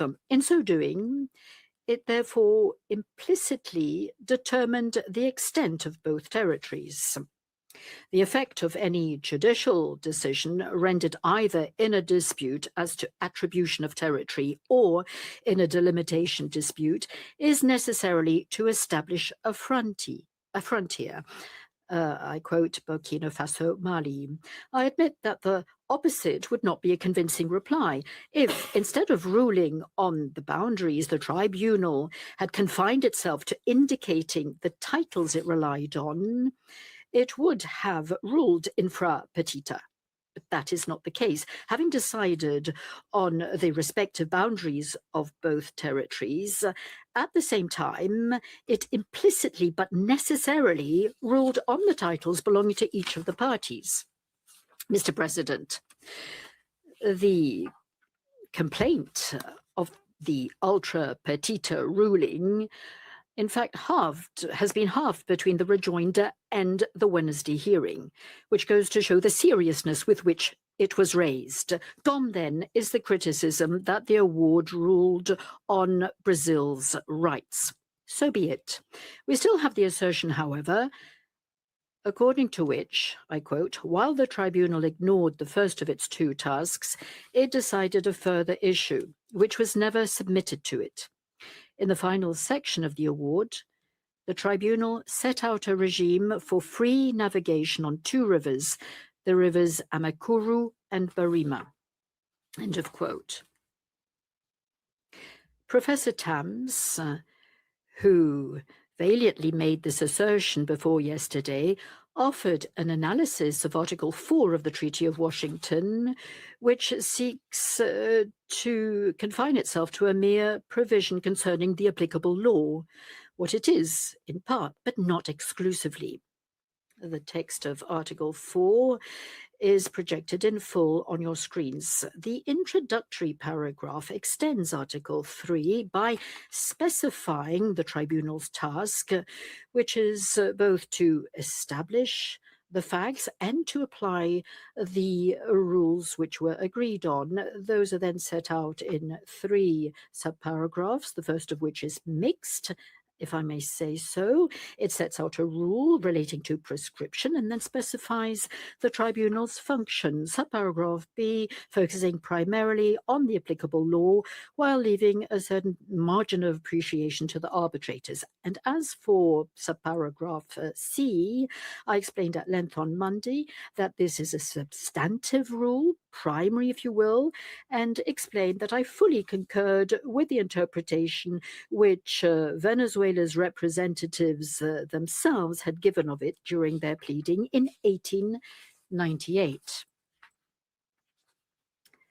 Whilst it is true that the parties did not expressly refer to the modification of the regime governing the two rivers, the strongly argued interpretation made by Benjamin Harris, former president of the United States and lead counsel of Venezuela, convincingly leads to the conclusion that such modification did indeed fall within the scope of Article C. Consequently, in fact, the arbitrators certainly did not exceed their powers in holding that reason, justice, the principle of international law, and considerations of equity relevant to the case required that the subjects and citizens of both parties be permitted to freely navigate on both watercourses, which are the main routes of direct access to the sea via the Orinoco River. And to my knowledge, this regime has continued to function satisfactorily to this day without giving rise to any complaints from either party. Members of the court, the 1899 award admittedly failed to state reasons, but with a slight exception, the arbitrators unanimously signed a text indicating that they had faithfully adhered to the text of the compromis. The text of which is reproduced verbatim in the award. Hence, all five of them acknowledged that they had, and I quote, impartially and carefully examined the questions laid before them, and that they had, and I quote again, investigated and ascertained the extent of the territories belonging to or that might lawfully be claimed by the United Netherlands or by the Kingdom of Spain, respectively, at the time of the acquisition by Great Britain of the colony of British Guyana. End of quote of the award itself. 5 signatures, therefore, from amongst the most renowned jurists of their time, fully aware of what they were doing. 5 acts of perjury? That is the question. And all these eminent, qualified and respected jurists would have crafted an award which was allegedly discredited, invalid, unjust, fraudulent, disastrous, deeply shocking, also called a farce, in bad taste, a hoax, a scrap of paper, monstrosity, a relic, colonial, fruit of British imperialism and extortion, enshrining the spurious interests of the British Empire in collusion with the United States. In itself, the implausibility of this collusion between the members of the tribunal somewhat discredits the conspiracy theory-fueled indignation of our opponents and their allegations of fraud and error. And besides, they find it somewhat difficult to distinguish these from the flaws which they had previously laid against the Treaty of Washington, which Maître Reichler dealt with. Therefore, Professor Tams stated on Wednesday that he had relied, and I quote, on accounts that come from key protagonists, from the arbitrators in council, their diaries, their letters. And these accounts, of which Venezuela became aware after the publication of the Mali-Prévost Memorandum, converge on the central point. The boundary line described in the award was put forward by President Martins without any legal basis. End of quote. This calls for at least 2 series of remarks. Firstly, it is entirely false, as Paul Reichler demonstrated in introducing our pleadings that Venezuela only became aware of the alleged scheme attributed to Martins once the Mali-Prévost memorandum had been published. The circumstances surrounding the adoption of the award were well known as soon as it was adopted. And I would also like to point out in passing that the article by La Chanoni, presented as a contemporaneous observer who had taken part in the Paris debates, in fact, gave an account of these circumstances, which are quite similar to that of Mali-Prévost. But I understand why Venezuela decided to maintain the utmost discretion regarding it. Despite having included it in its case file last week, because by its very existence, it discredits the fable or fairy tale it's trying to sell you. Only Professor Parchetti ventured to allude to it, and only to indicate that it denounces the 1899 arbitration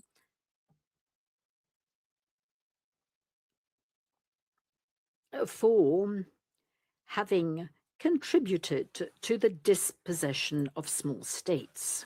Secondly, whilst it's exact that Martins did indeed play a major role in the final adoption of the award, in so doing, he was merely exercising his function as president of the tribunal fully and in good conscience. In detail, there may well be differences of opinion as to how events unfolded, possibly because advanced age clouds one's judgment, which would sadden me, but no doubt also because the memory of the witnesses, in particular when they were also party to the events of the case, was selective. But I would say it's especially the interpretation of these events, which were reasonably established in the instant case, which divided the parties. And according to Venezuela, I quote, President Martins threatened the British and American arbitrators to accept his line in separate meetings outside the tribunal's formal deliberations, because he made clear that unless the two groups he approached, the British and American arbitrators, came round to his view, he would endorse the respective other sides' claims in full. Well, this is one way of writing history. If we accept the idea that by seeking to save an arbitral award, which had to be adopted by the majority, and on which two groups of arbitrators held opposite and irreconcilable views, the president of the tribunal overstepped his role and threatened his colleagues.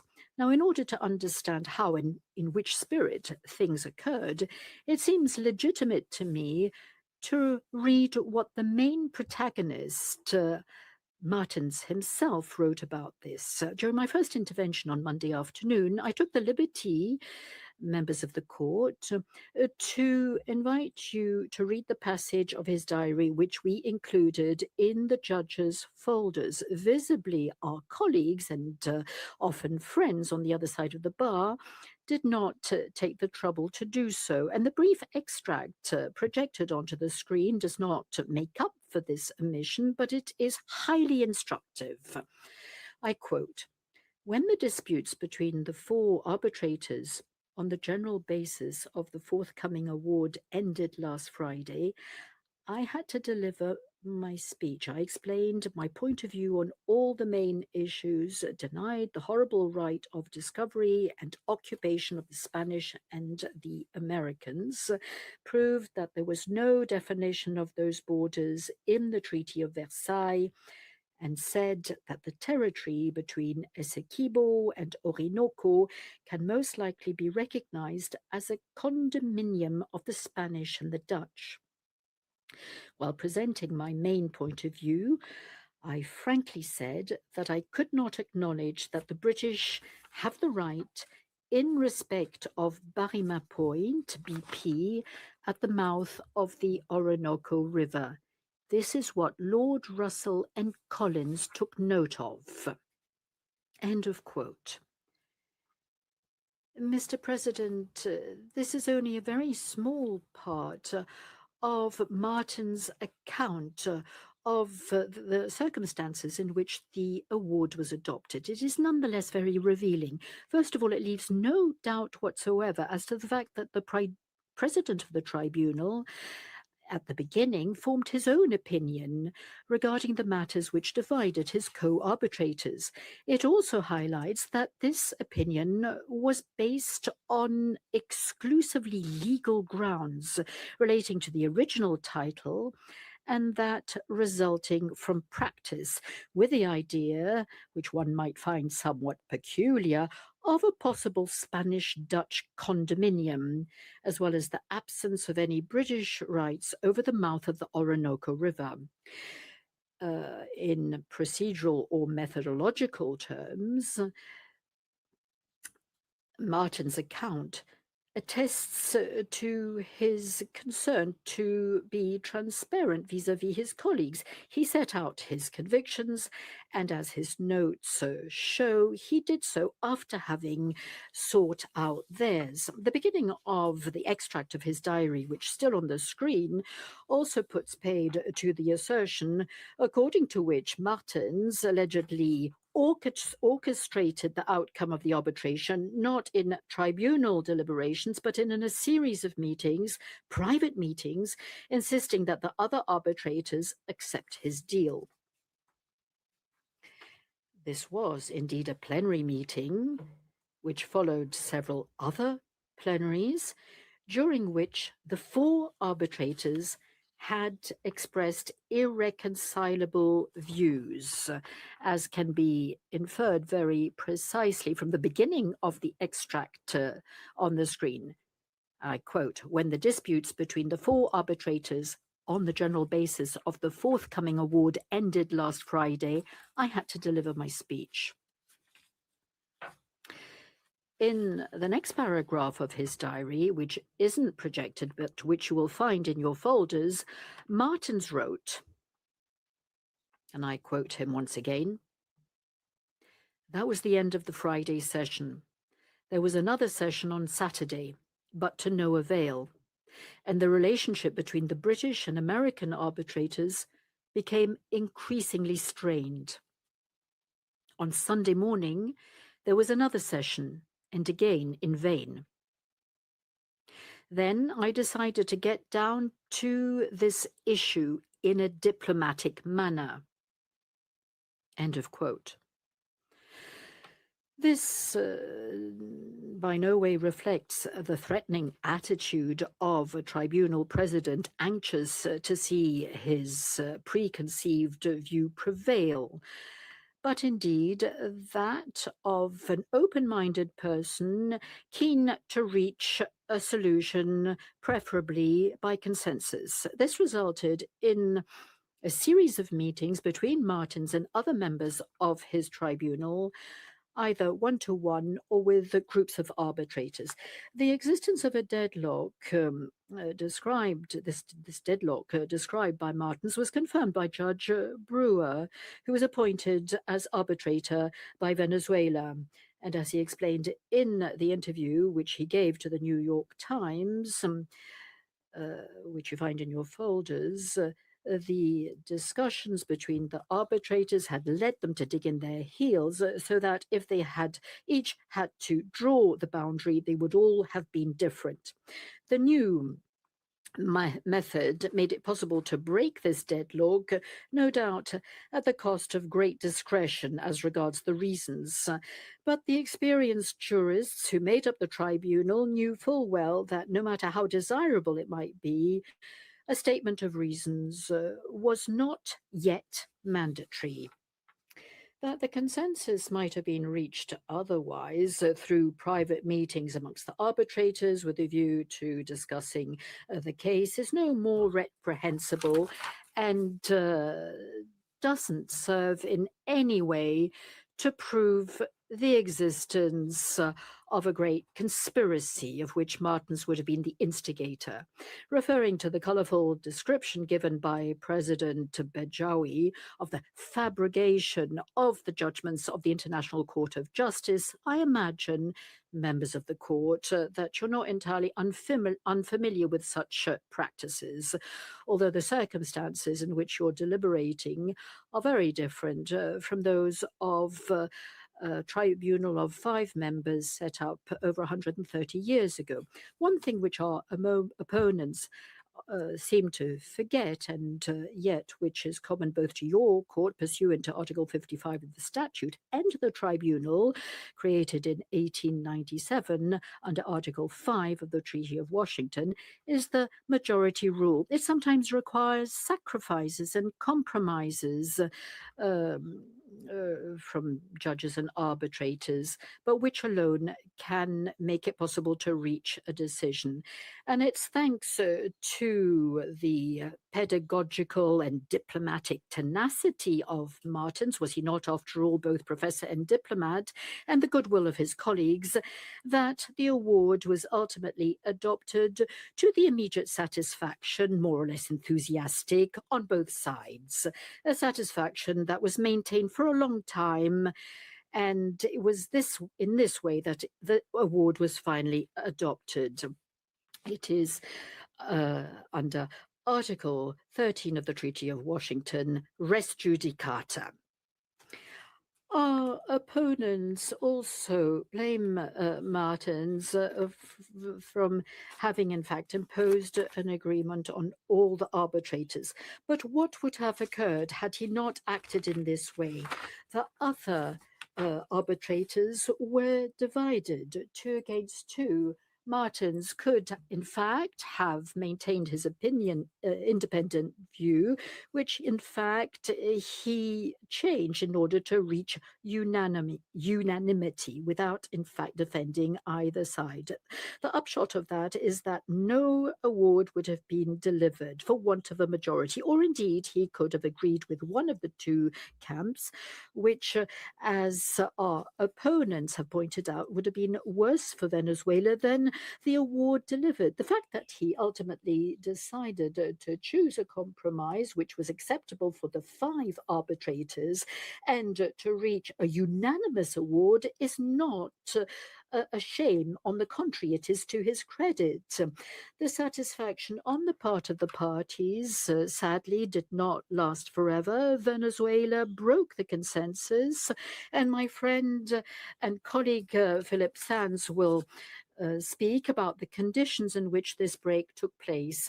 With your permission, Mr. President, can I ask you to call him to the podium?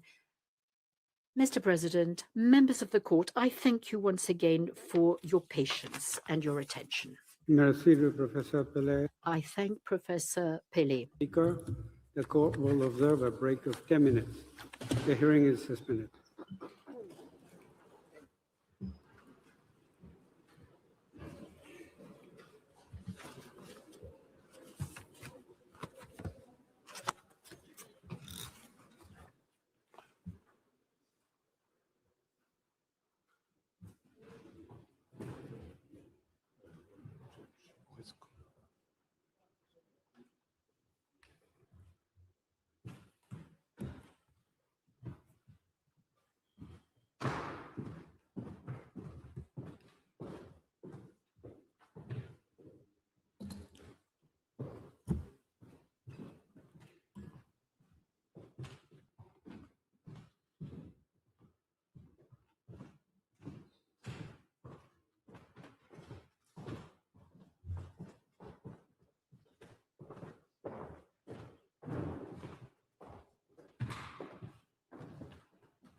La Cour.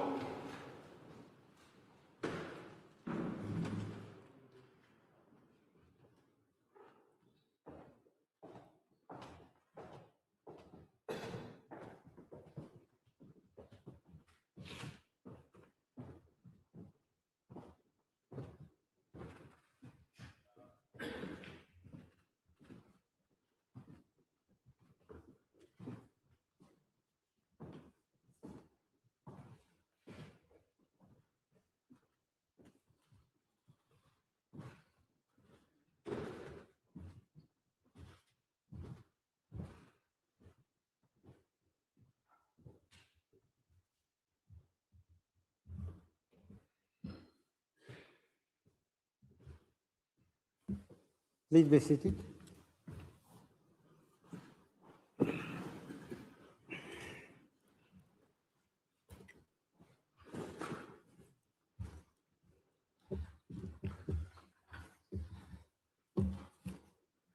The sitting is resumed. I now give the floor to Professor Philip Sands to the podium. You have the floor, sir. Thank you, Mr. President. Members of the Court, I will respond to arguments made by Venezuela on three related issues. First, the significance of the Mallet-Prevost Memorandum. Second, the propriety of the arbitral process and the award. Third, the claim that the award, the 1905 boundary agreement, and subsequent practice reflect a legacy of colonial wrongdoing. I begin with the significance of the Mallet-Prevost Memorandum. On Wednesday, Counsel for Venezuela made various arguments about that document. Professor Ramiro Breton said its publication facilitated the claim that the 1899 award was invalid from plausibility to fact, he said. For Professor Tams, only after the publication of the Mallet-Prevost Memorandum did Venezuela become aware that the boundary line described in the award was put forward by President Martins without any legal basis. For Professor Touvenin, the memorandum quite simply changed everything. Offered proof that the award was produced by extortion. It's the missing link, he said, which shows the compromise had nothing to do with a legal decision and was the fruit of blackmail.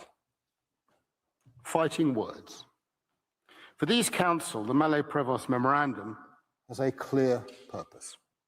It offers a rationale, the rationale, to explain why Venezuela accepted the award for 63 years, never challenges its validity, and then suddenly and abruptly changes its position in 1962. The argument is tosh. It's a fiction, and it suffers from fatal problems. First, it doesn't and cannot explain the silence from 1949 to 1962, when Venezuela first repudiated the award. 13 years of silence and nothingness. That is, by any reasonable standard, a very significant period. Second, counsel's plea is factually inaccurate. Venezuela already had all the information it now says was newly available in 1949 with the publication of the award and the press reports and interviews that followed. And Professor Oral will add to what I have to say. The award was handed down 6 days after the hearing ended. Incidentally, in the early phase of the world of arbitration, this is not an unusually short period. I refer you to the Pious Fund of California's case, 13 days. The River St. Croix case, 10 days. And the Halifax Fisheries Commission case, 2 days.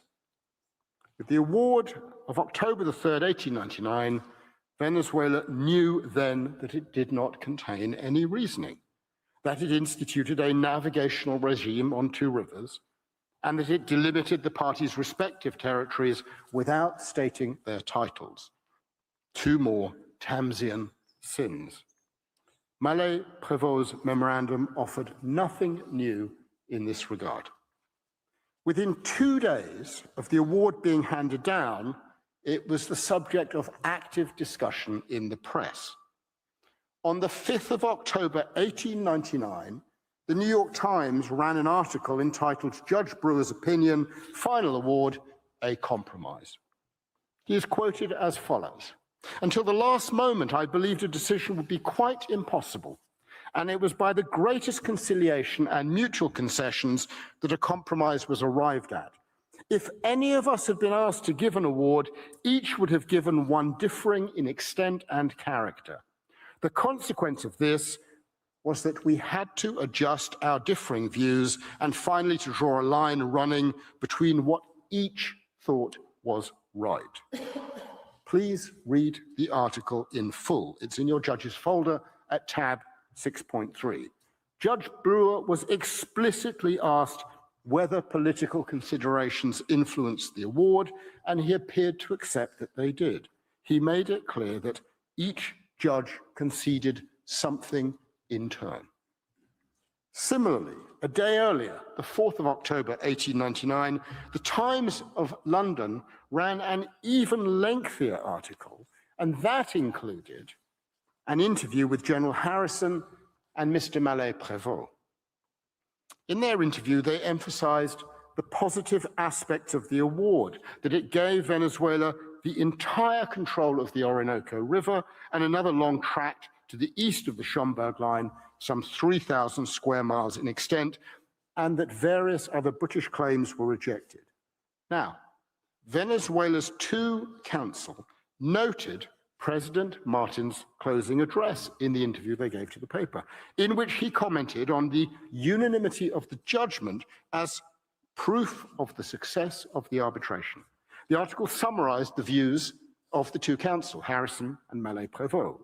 It did not, however, require much intelligence to penetrate behind Martin's superficial statement and see that the line was drawn a line of compromise and not a line of right. And they go on. There was nothing in the history of the controversy, nor in fact in the legal principle involved, which could adequately explain why the line should be drawn as it was now found. In other words,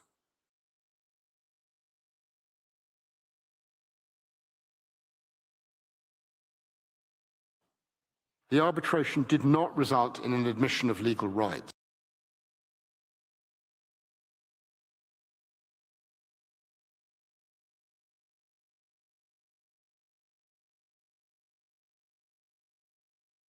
Great Britain in the possession of even more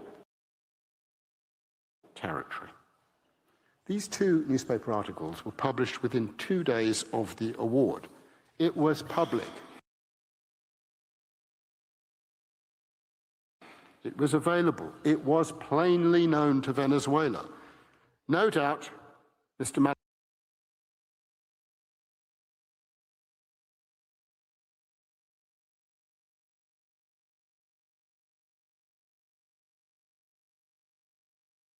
It negotiated and signed a treaty in 1905 to implement the award. For the next 57 years, it faithfully gave effect to that treaty and the award it implemented.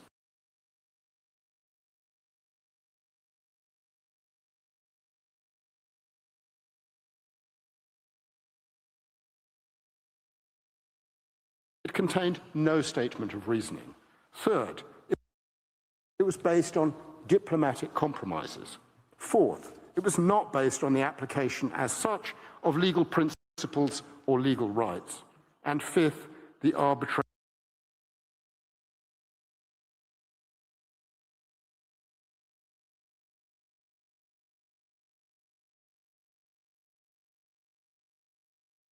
Is there evidence here of extortion or blackmail, as Professor Touvenin would have you believe? No, there is not. He uses very strong words.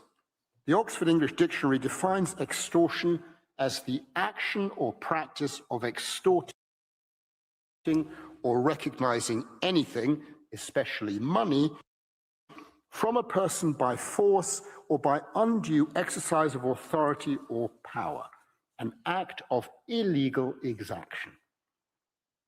Is there evidence that Dr. Martens threatened force or engaged in any undue exercise of authority? There is none, not a shred of evidence. Even assuming the Mallet-Prévost memorandum to be accurate, and we have no idea whether it is, it does no more than describe a tribunal president's efforts to gain consensus by warning that a majority award is likely to be less attractive in one way or another. This is a constant feature of arbitral deliberation still today. I have experienced it, and many of you in this room will have experienced it. The striving for consensus is an act of decency and wisdom. That Mr. Martens achieved it is to his credit, not to his detriment.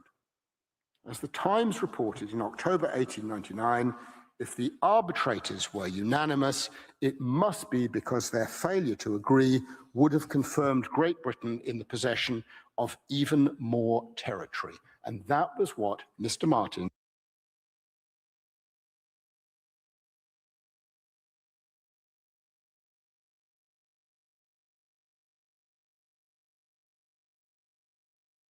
imagine that you are attending the meeting of the American Society of International Law in Washington, D.C., to hear the address by John W. Foster, former President Harrison's Secretary of State.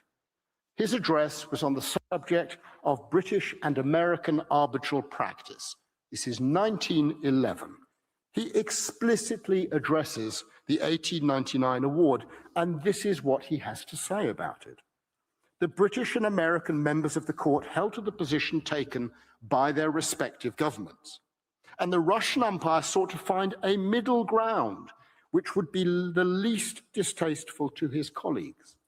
He was not a lawyer by profession, but had received his training in the Russian Foreign Office, and his decision was one of expediency and compromise.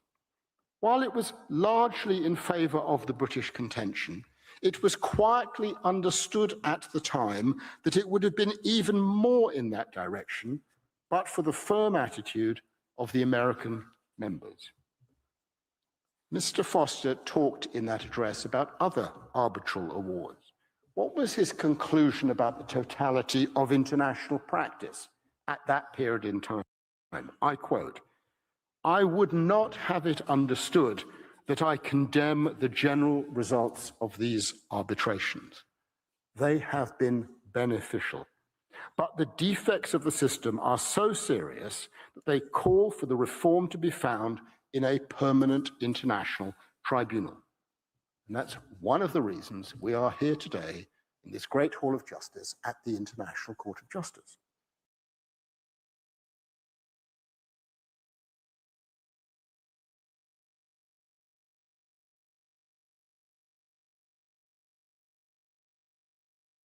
You'll find extracts of it in the folder at tab 4.1. Did Professor Lauterpacht criticize the award, as counsel have done? He did not. To the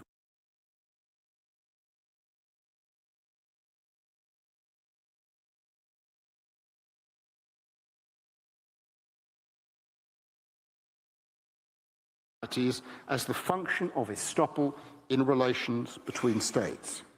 He understood the arbitral award to be exactly what it was, a creature of its early times, one that sought to resolve a political dispute, those are his words, based on an 1897 treaty that conferred on the tribunal what Hirsch Lauterpacht characterized as, and I quote, large discretionary powers. Everybody knew what had passed with the award and the outcome.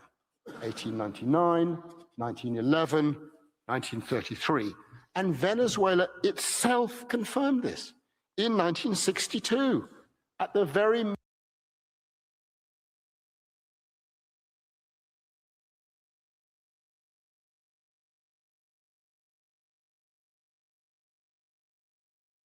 foreign minister addressed the UN General Assembly on the 1st of October of that year, he invoked the Mallet-Prévost Memorandum and said that it coincides with the widely held view from the very moment of the court's award, namely that the award was the outcome of a political compromise rather than the application of the rules of law to which the parties had agreed. Did Venezuela object in 1899?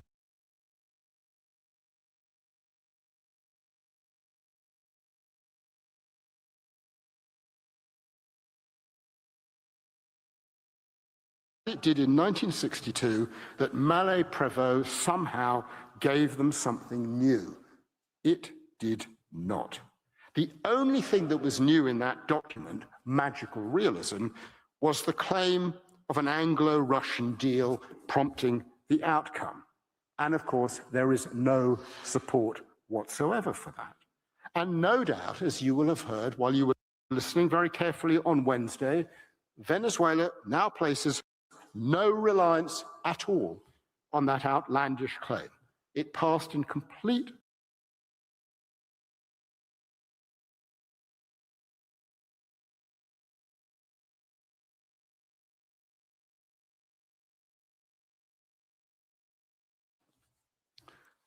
So what is really going on here?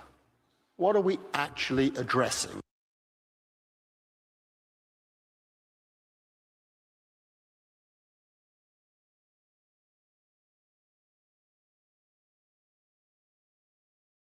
On the 1st of October, 1962.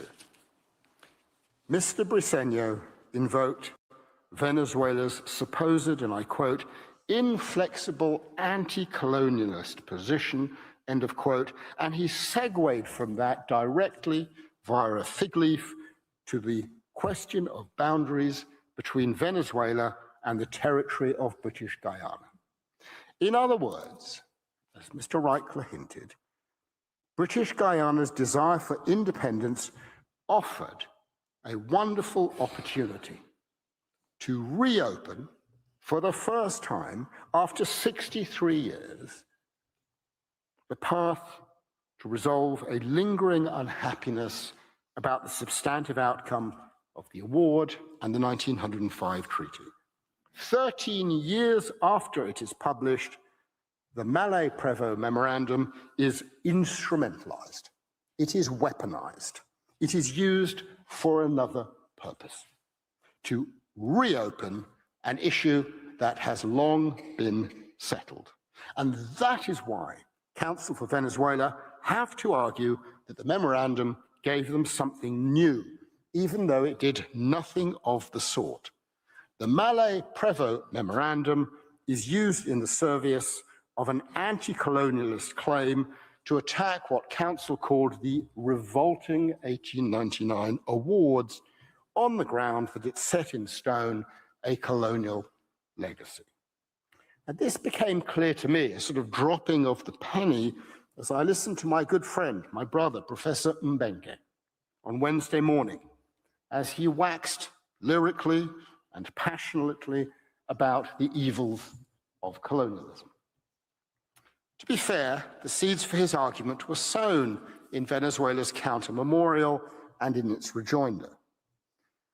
This case, he told you, is an illustration of the unfortunate legacies of colonialism, and he invited you to draw inspiration from the approach taken by this court in the Chagos advisory opinion, which he initially described as a direct precedent. But then there was a modest retreat as he recognized, as he is bound to do, that, quote, well, it might be said that the 1899 award is different. It might indeed be said that it's different, and I'm going to tell you that it's different. Chagos offers no assistance whatsoever to Venezuela. It is totally different. Mauritius was not the recipient of an arbitral award. Mauritius did not negotiate a treaty with the United Kingdom recognizing Chagos as part of the United Kingdom, and Mauritius did not wait 63 years to assert a claimed right. Now, Professor Mbenge knows that I am not the kind of person who's going to stand before this court and defend acts of great colonial wrongdoing. He also knows that he and I are both very familiar with the Chagos matter. We both argued it. And he knows, as I know, that it's a totally different story. The Chagos advisory opinion is premised on the court's recognition of a fundamental principle. When a colony achieves independence, its territorial boundaries as an independent state will be the same as those of the former colony, unless the population of that territory has freely given its consent for those boundaries to be changed. And in Chagos, the court, and two distinguished dissenters in another arbitral proceeding, found that the population of Mauritius had not freely consented to the excision of the Chagos archipelago. That principle, relied on by the court in Chagos,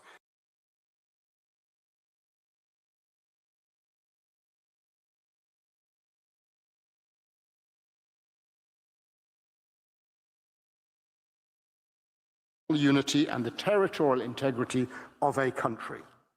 Resolution was adopted in December 1960. Venezuela voted in support of it.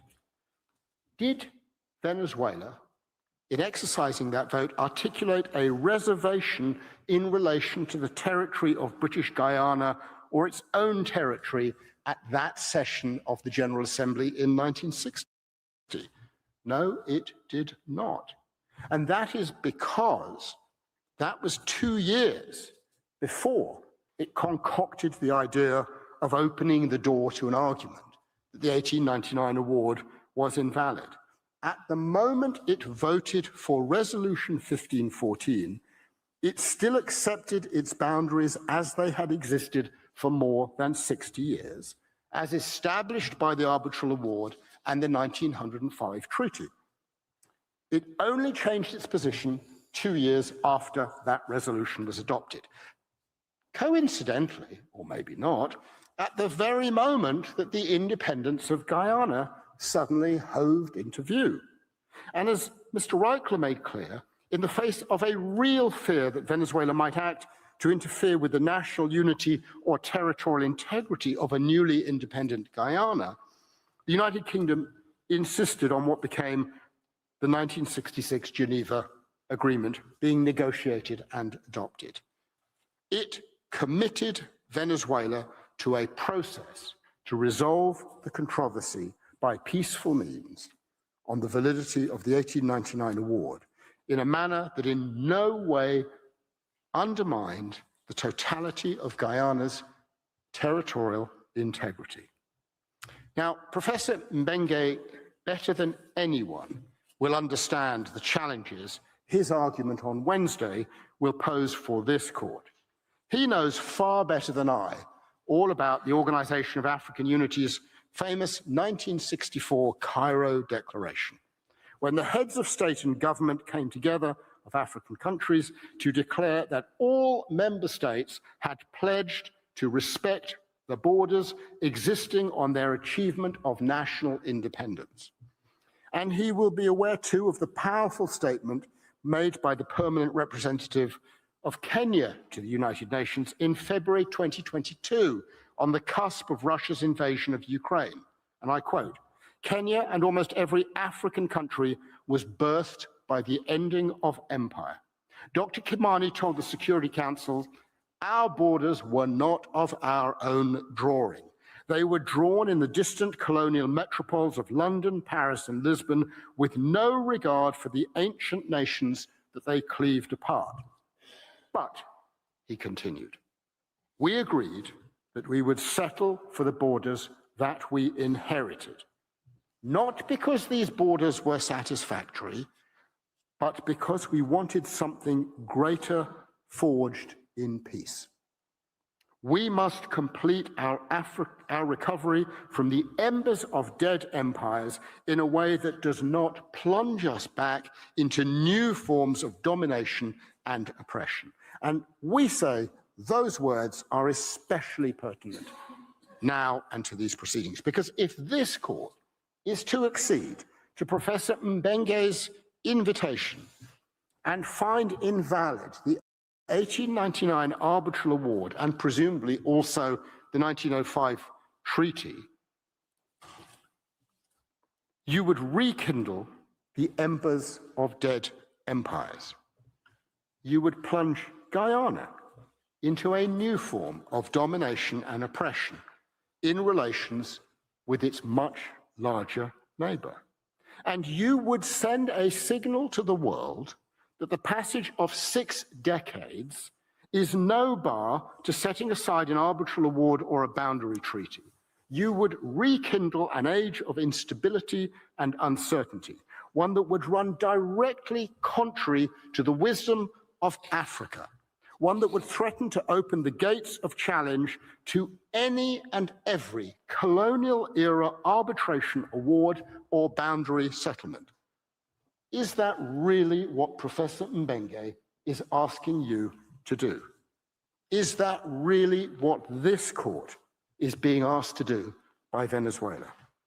Mr. President, it was indeed uncomfortable, understatement, for Guyana to hear it suggested that as a state it is an inheritor of an act of British colonial wrongdoing, that it seeks to defend a revolting colonial legacy. These are really unfortunate suggestions. Guyana emerged into independence with a strong sense of identity, and that was formed in large part by a sense of its territorial identity. And ever since it came into independence, it has existed under an existential threat of dismemberment. In this way, it is no different from so many African countries, or Central and Eastern European countries, or other countries of Latin America, which have emerged in their modern form out of the legacies of colonialism. That legacy may indeed be a scourge, but the greater scourge will be to open the gates to the setting aside of an award and a treaty that are more than a century old, and that is what Venezuela is asking you to do. That is what we feel sure you must resist.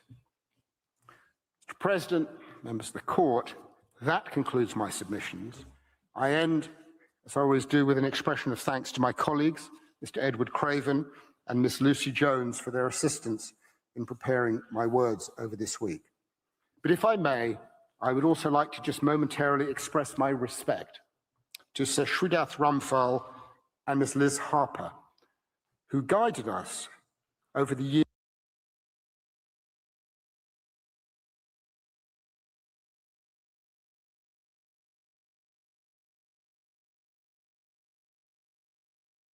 by the renowned Guyanese and British artist, Sir Frank Bowling.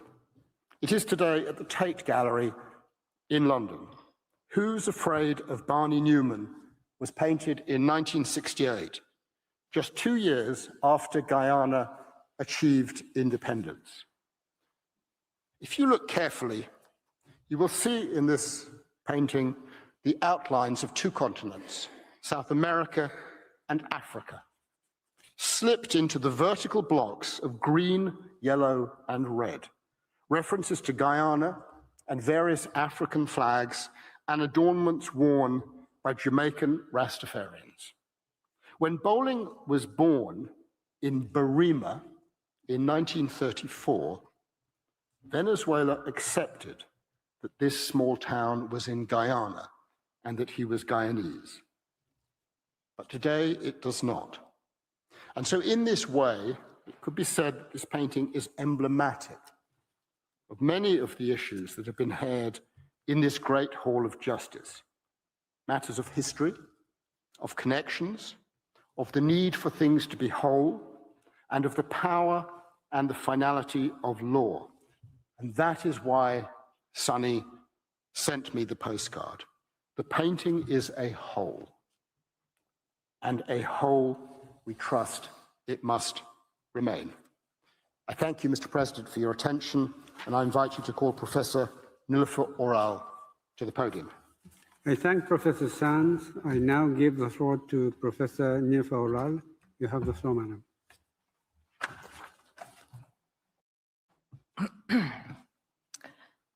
Mr. President, distinguished members of the court, it is my great pleasure to appear before you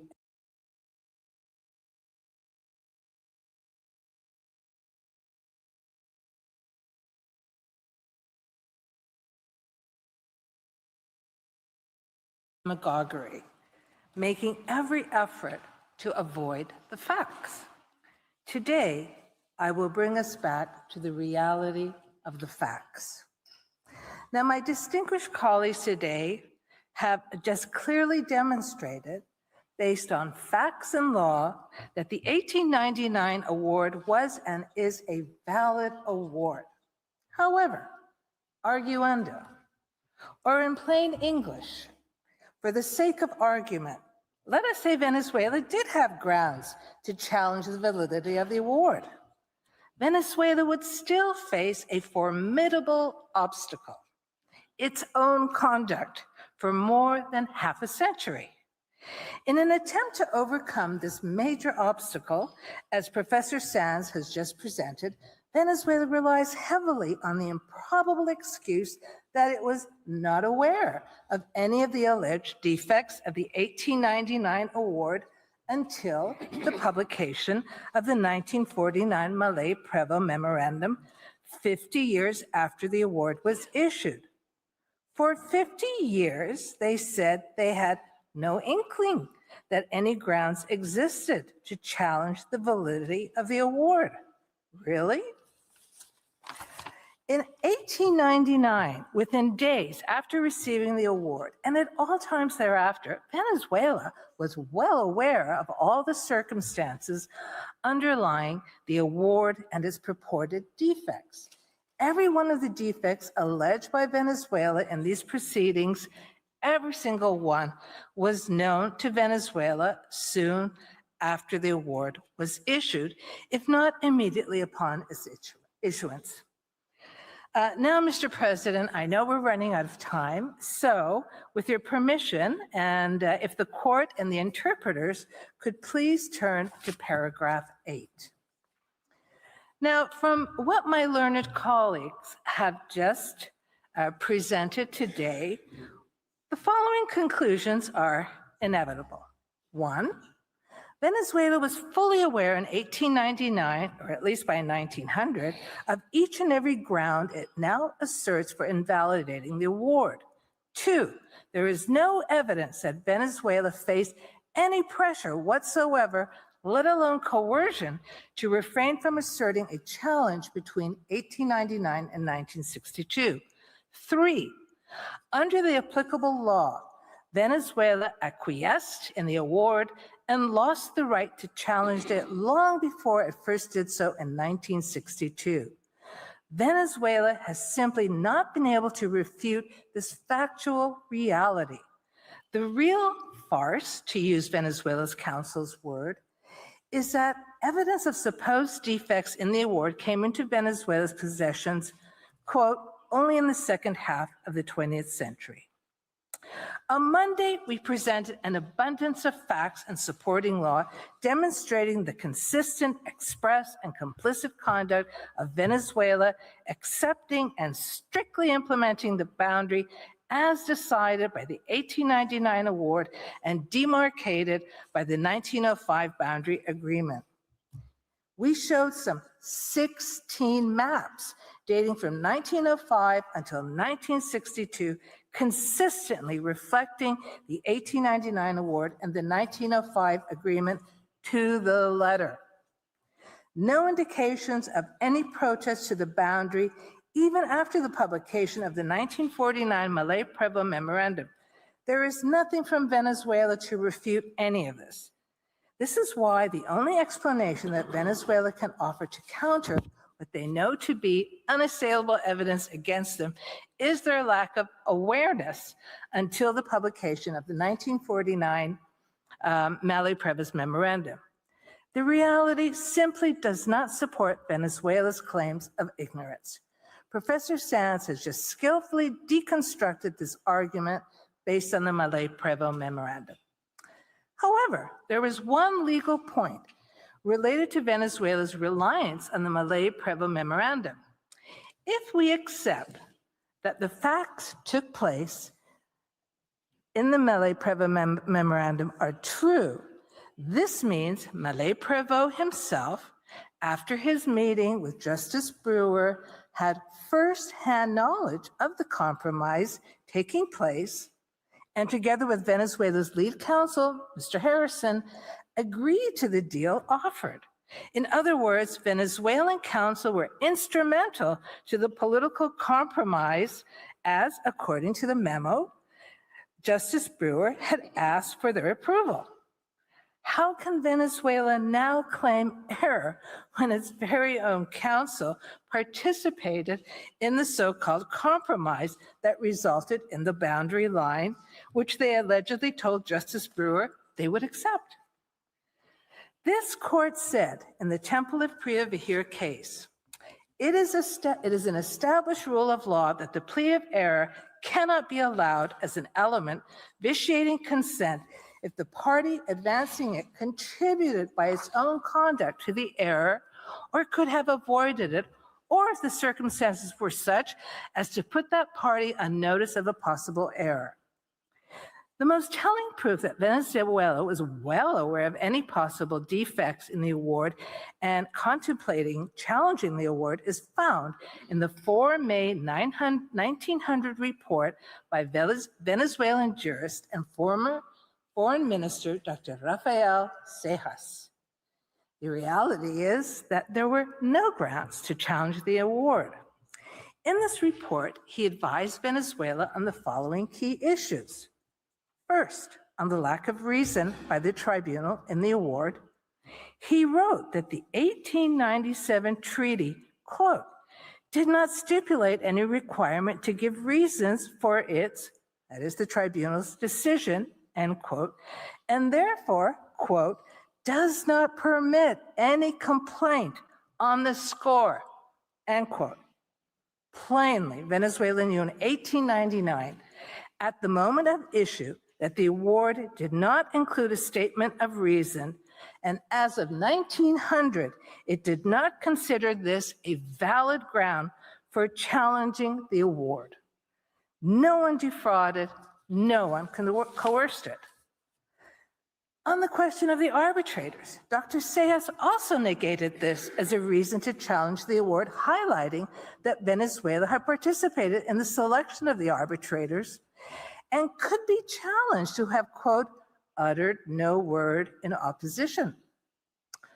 According to the Cejas report, when Justice Brewer was asked, quote, if in his judgment Venezuela had title to more than a judge to it, he hesitated, shrugged his shoulders, and said it was better to say nothing on this point, and ended by observing that whoever or whatever the two parties thought of the award, Venezuela would receive Punta Barima, which gives her full control of the hinterland, while England is confirmed in the possession of a territory in the development of which it has dispersed such money and effort.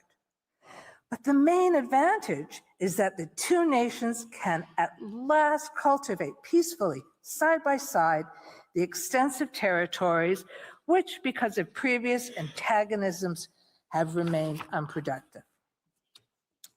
After a detailed discussion on the issue of the freedom of navigation, Cejas concludes his report with the following words.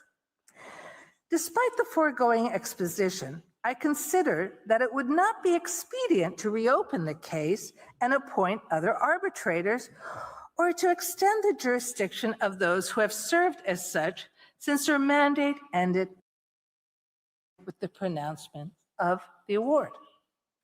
What more compelling evidence can we show than the legal advice provided by Venezuela's own expert in international law, Dr. Sejas, a respected jurist, a former foreign minister, who in 1900 provided his legal views on all the possible reasons now claimed by Venezuela to challenge the award, but Venezuela took no action before 1962. In his own words,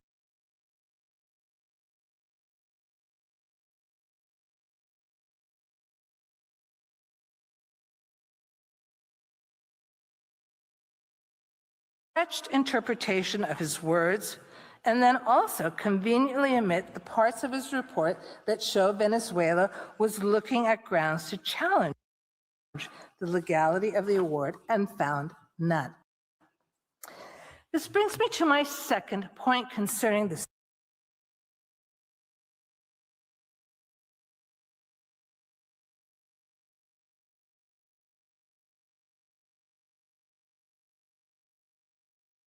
Great Britain that Venezuela for 5 years engaged in the demarcation of the 825-kilometer boundary. There is absolutely no evidence before the court that Great Britain in 1900, before the blockade Venezuela relies on to claim it was structurally coerced, threatened any military action against Venezuela after the 1899 award to force it to engage in the demarcation process. Au contraire, the evidence shows that Great Britain remained loyal to the 1899 boundary and never once attempted to cross it or expand it, and never once threatened to do so. The award accomplished Venezuela's objective in seeking arbitration.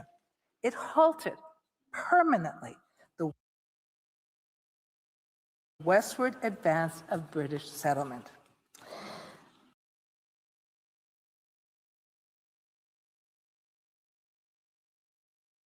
The evidence we showed on Monday from the vigilant and dedicated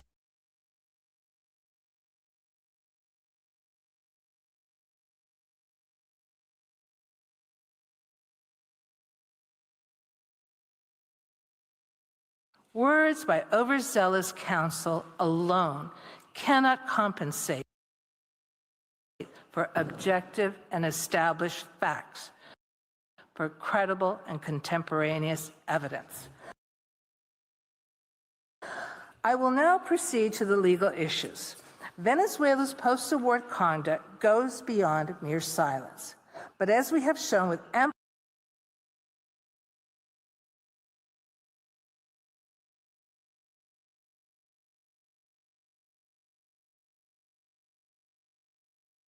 desired, the mouth of the Orinoco River. These are not my sentiments, but the very words from Venezuela's council and its officials. The foreign minister and the president expressed satisfaction. This is in black and white, and it is the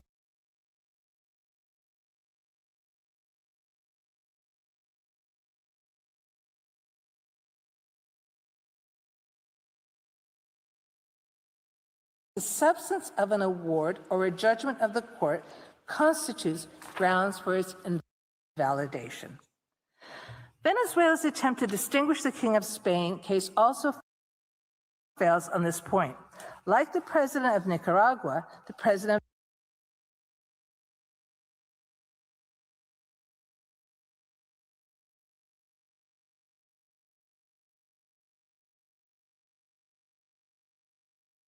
and I repeat, the award was a source of satisfaction for the country, as international justice had returned a part of its territory that had been usurped and vindicated its right. There is a reason for the satisfaction. In the words of Venezuela's council on the importance of the mouth of the Orinoco River, quote,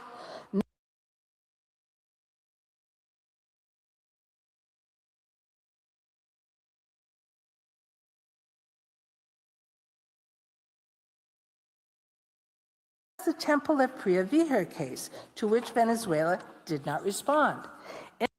In that case, the absolute key factor was the conduct of Siam and later Thailand on the use of maps. We presented 16 official maps which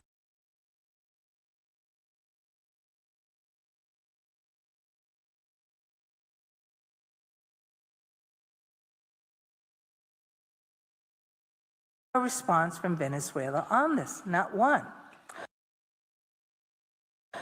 I take the opportunity, and with the court's indulgence, to quote another very important part of the Temple of Priya Vihar case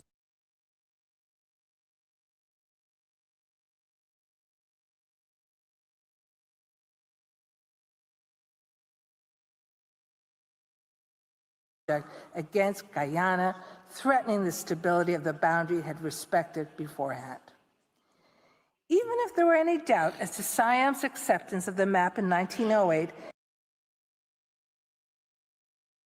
and hence of the frontier indicated thereon, the court would consider, in the light of the subsequent course of events, that Thailand is now precluded by her conduct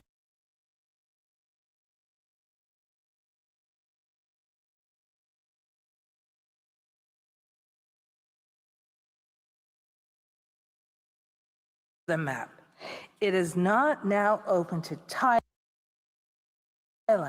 while continuing to claim, enjoy the benefits of the settlement, to deny that she was ever a consenting party. The court's words have much bearing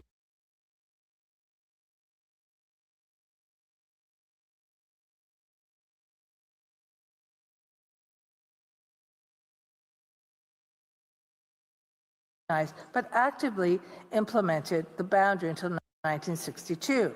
The arbitrator in that case did not take into account post-award conduct. It was not at issue.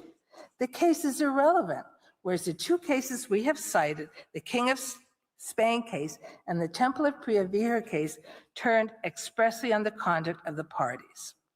As for the DRC versus Uganda case, frankly, counsel for Venezuela omitted an important part of the court's decision. The court observed that waivers or renunciations of claims or rights must either be expressed or unequivocally implied from the conduct of the state. Uganda was simply unable to present evidence of the conduct as expressed in the court's views. I'm going to continue. By contrast, Guyana has presented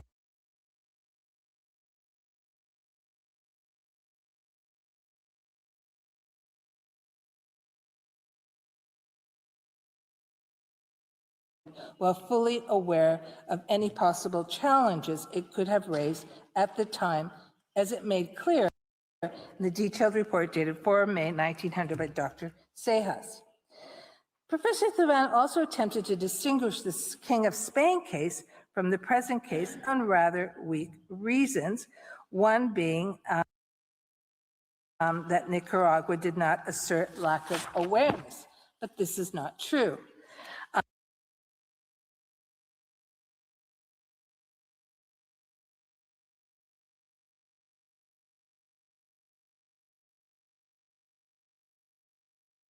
Terms of the award. Mr. President, I come now to my conclusion. We have presented the facts of the law as they are, no more and no less. The reality, as we have highlighted Monday and reinforced today, is that Venezuela had all the information in plain sight 127 years ago and chose not to challenge the award. It is a complete fiction that Venezuela was not able to challenge the award until after the 1949 Malay-Prevo Memorandum was published. Venezuela's post-award conduct was not simply passive silence, but one that proactively implemented and complied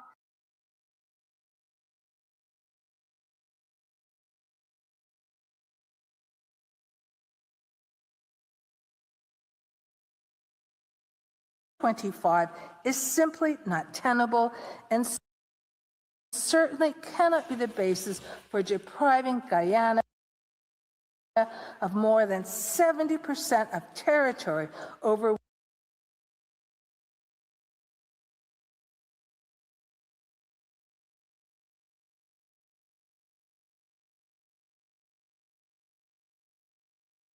Affairs, the Honorable Mohabir Anil Nandlal be called to the podium.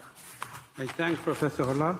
I now invite the Attorney General of Guyana, the Honorable Mohabir Anil Nandlal, to address the court. Sir, you have the floor. Mr. President, members of the court, it is an honor to appear before you and a privilege to deliver this final presentation on behalf of my country, the Cooperative Republic of Guyana. It is difficult to express in words how important this case is to Guyana and its people. As the court knows, this hearing is the culmination of a process which has been decades in the making. For more than 60 years, Venezuela has laid claim to more than 70% of Guyana's sovereign territory. Generations of Guyanese, mine being one of them, have grown up under the long and threatening shadow cast by Venezuela's claim to nearly 3/4 of our country. Venezuela's claim has blighted, bedeviled, and burdened Guyana for the entirety of its life as a sovereign state. It is hard to overstate the impact that this has had on Guyana's development, and on the security, prosperity, and well-being of its people.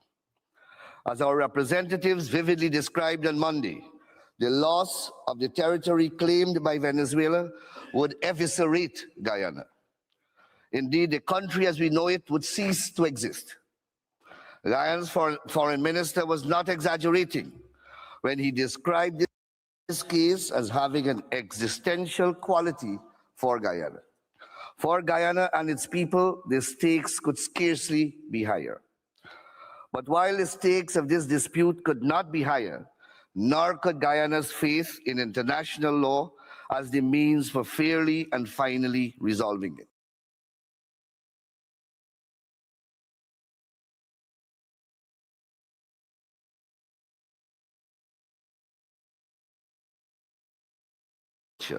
It is both an article of faith and a source of national pride. It is founded on a firm conviction that international law is the bedrock of the international order and the indispensable foundation for peaceful relations between all states. From Guyana's perspective, there is no higher value or greater imperative than respect for international law. Mr. President, when Guyana brought its application to the court in 2018, it was confident of three things. First, Guyana had unwavering confidence in the correct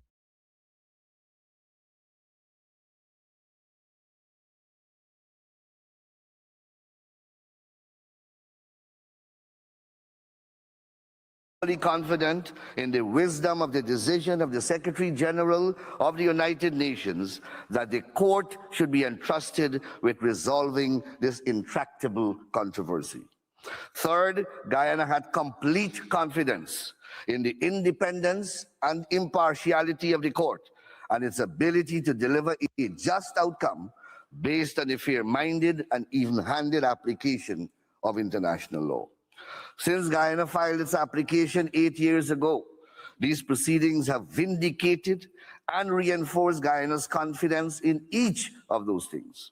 At every stage, the court has conducted the proceedings with conspicuous care, attentiveness, and fairness. The court has carefully considered and confirmed its jurisdiction to entertain Guyana's application. And it has carefully considered and confirmed the admissibility of that application. We have no doubt that the court will now proceed to carefully consider the merits of Guyana's case regarding the validity of the 1899 award and the location of the parties' land boundary. Since the start of these proceedings, Venezuela has strained every sinew to avoid the court delivering a judgment on the merits of Guyana's application. These strenuous efforts have even continued throughout this hearing on the merits.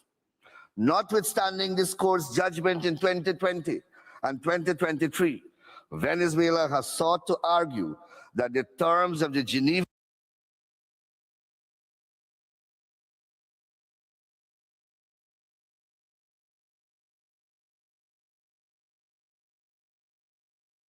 lack of merit in those arguments, which find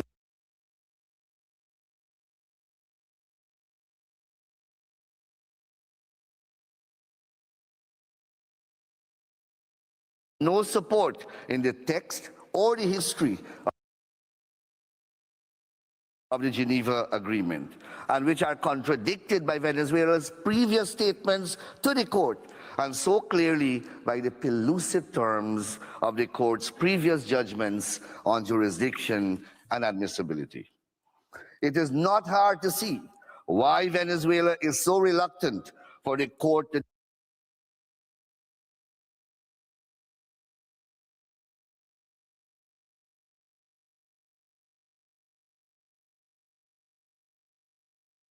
Venezuela's attempt to impugn the validity of the 1897 Treaty of Washington has no merit whatsoever. Venezuela was neither deceived nor coerced into signing the treaty.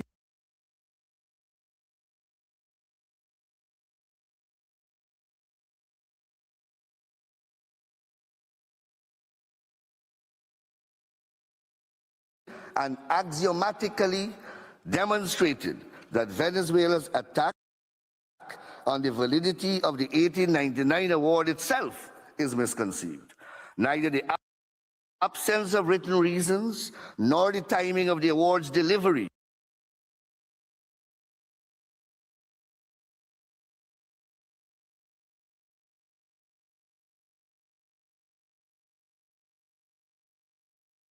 reached involved any excess of power or impropriety by the eminent members of the tribunal. What is more, Guyana has shown that when the award was delivered in 1899, Venezuela was aware of all the matters which it now alleges vitiated the award. Yet, for more than 6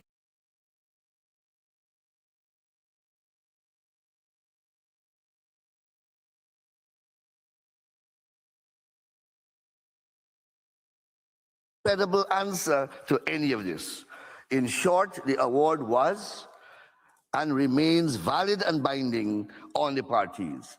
In the words of the 1897 treaty, the award constitutes the full, perfect, and final settlement of the boundary between Venezuela and Guyana. At this juncture, I feel impelled to say a brief word about one of Venezuela's arguments which struck a particularly discordant note in Guyanese ears. As Professor Sands explained earlier, Venezuela's attempt to invoke the law of decolonization to support its case is legally unfounded. But it is also ironic because Venezuela's sudden repudiation of the 1899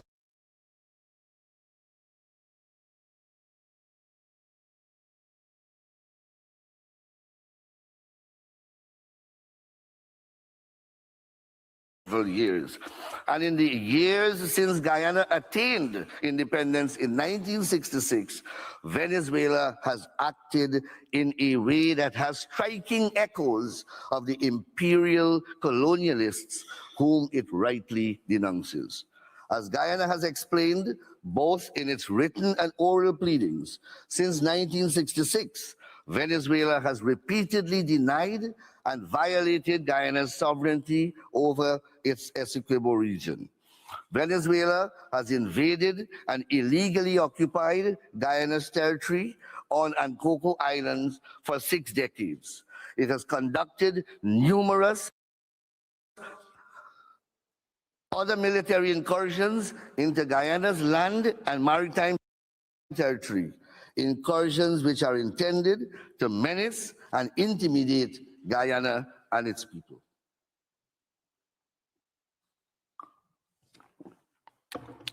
During the pendency of these proceedings, and in contumacious defiance of this court's provisional measures orders, Venezuela has enacted legislation which purports to incorporate our Essequibo region as a new Venezuelan state, to subject it to the jurisdiction of Venezuela's legislative, executive, and judicial organs, and to depict in official maps as an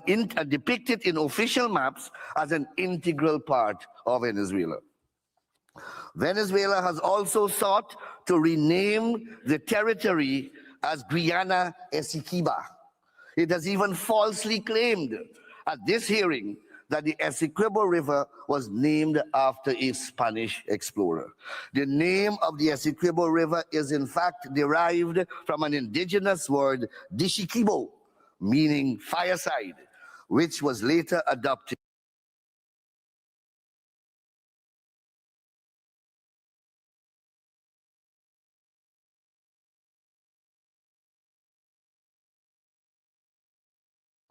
bellicose threats to Guyana's sovereignty and territorial integrity are all redolent of colonialism.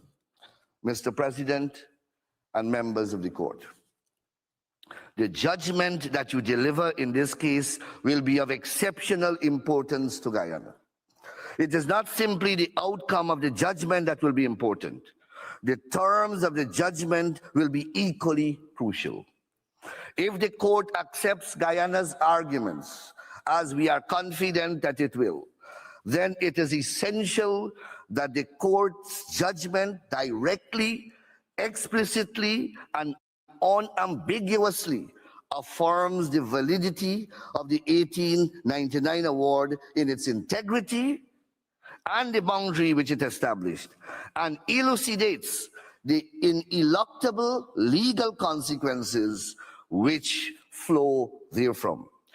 Any ambiguity or qualification in the court's judgment will inevitably be seized upon by Venezuela as a basis for continuing to lay vast swaths of Guyana's sovereign territory. Lay claim to vast swaths of Guyana's sovereign territory.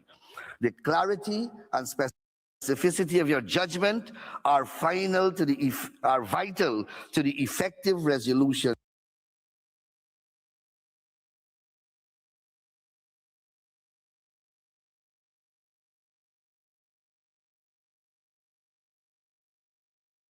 scores the need for a clear and complete judgment. Mr. President and members of the court, thank you very much indeed for your patient attention, and I now request respectfully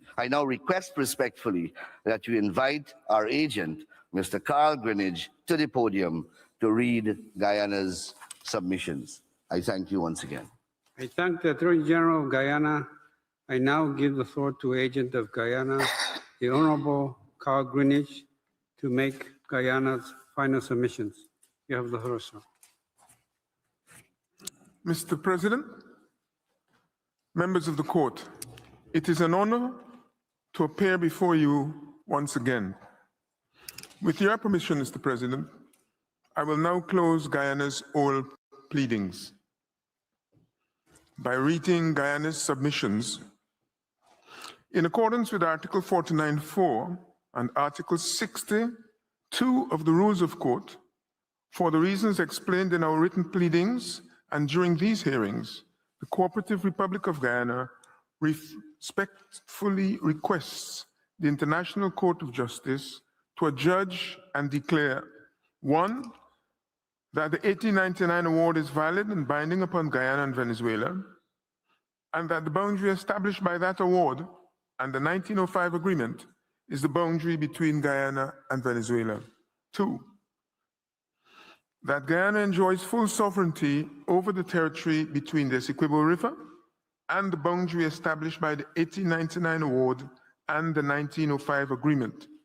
And Venezuela is under an obligation to fully respect Guyana's sovereignty and territorial integrity in accordance with the boundary established by the 1899 award and the 1905 agreement. 3, that Venezuela has failed to comply with the obligations set out in the orders of 1 December 2023 and 1 May 2025. 4, that as a consequence of all the foregoing, Venezuela must, A, withdraw from any part of Guyana's territory as defined on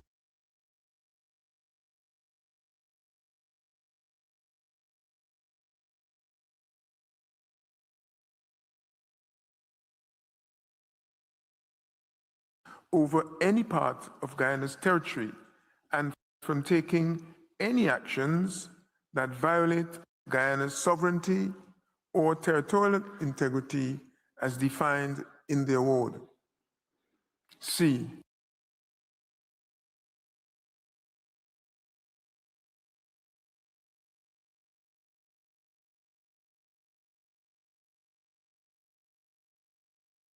any other act that purport to annex, administer, or control any part of Guyana's territory, or that was otherwise enacted or taken in violation of the provisional measures ordered by the court, and in particular, 1, repeal the legislation which purports to incorporate Guyana's sovereign territory within Venezuela, and the legislation which purports to extend Venezuela's legislative, executive, and judicial jurisdiction to that territory.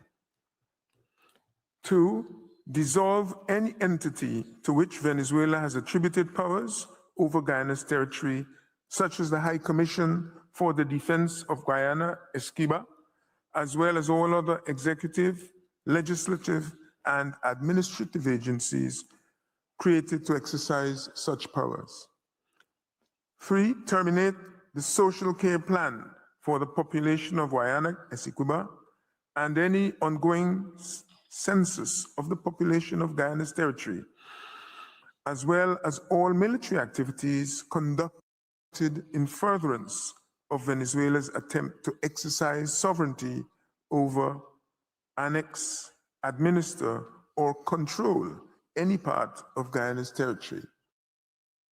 And refrain, this is 4, from publicly claiming or teaching its people that the award is a nullity or the outcome of a fraudulent process, or that Venezuela was wrongly deprived of the Essequibo region, and withdraw from all public institutions and facilities, revoke and destroy any map depicting any part of Guyana's territory as defined by the award as part of Venezuela. 3, Mr. President, allow me in closing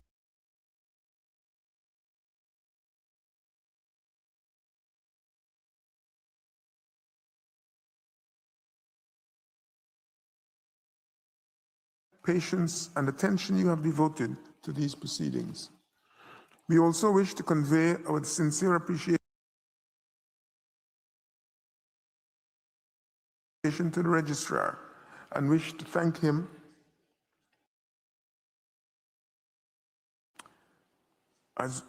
to wish him well as the end of his time at the court is approaching. We express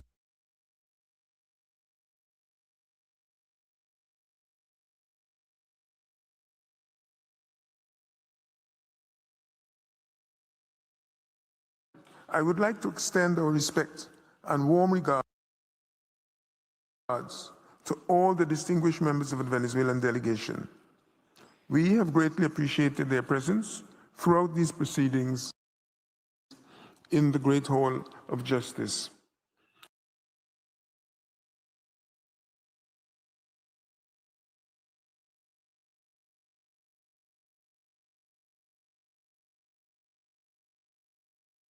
This afternoon's sitting. The court will meet again Monday, the 11th of May, 2026 at 3 p.m. to hear the second round of oral argument of Venezuela. The sitting is closed.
you.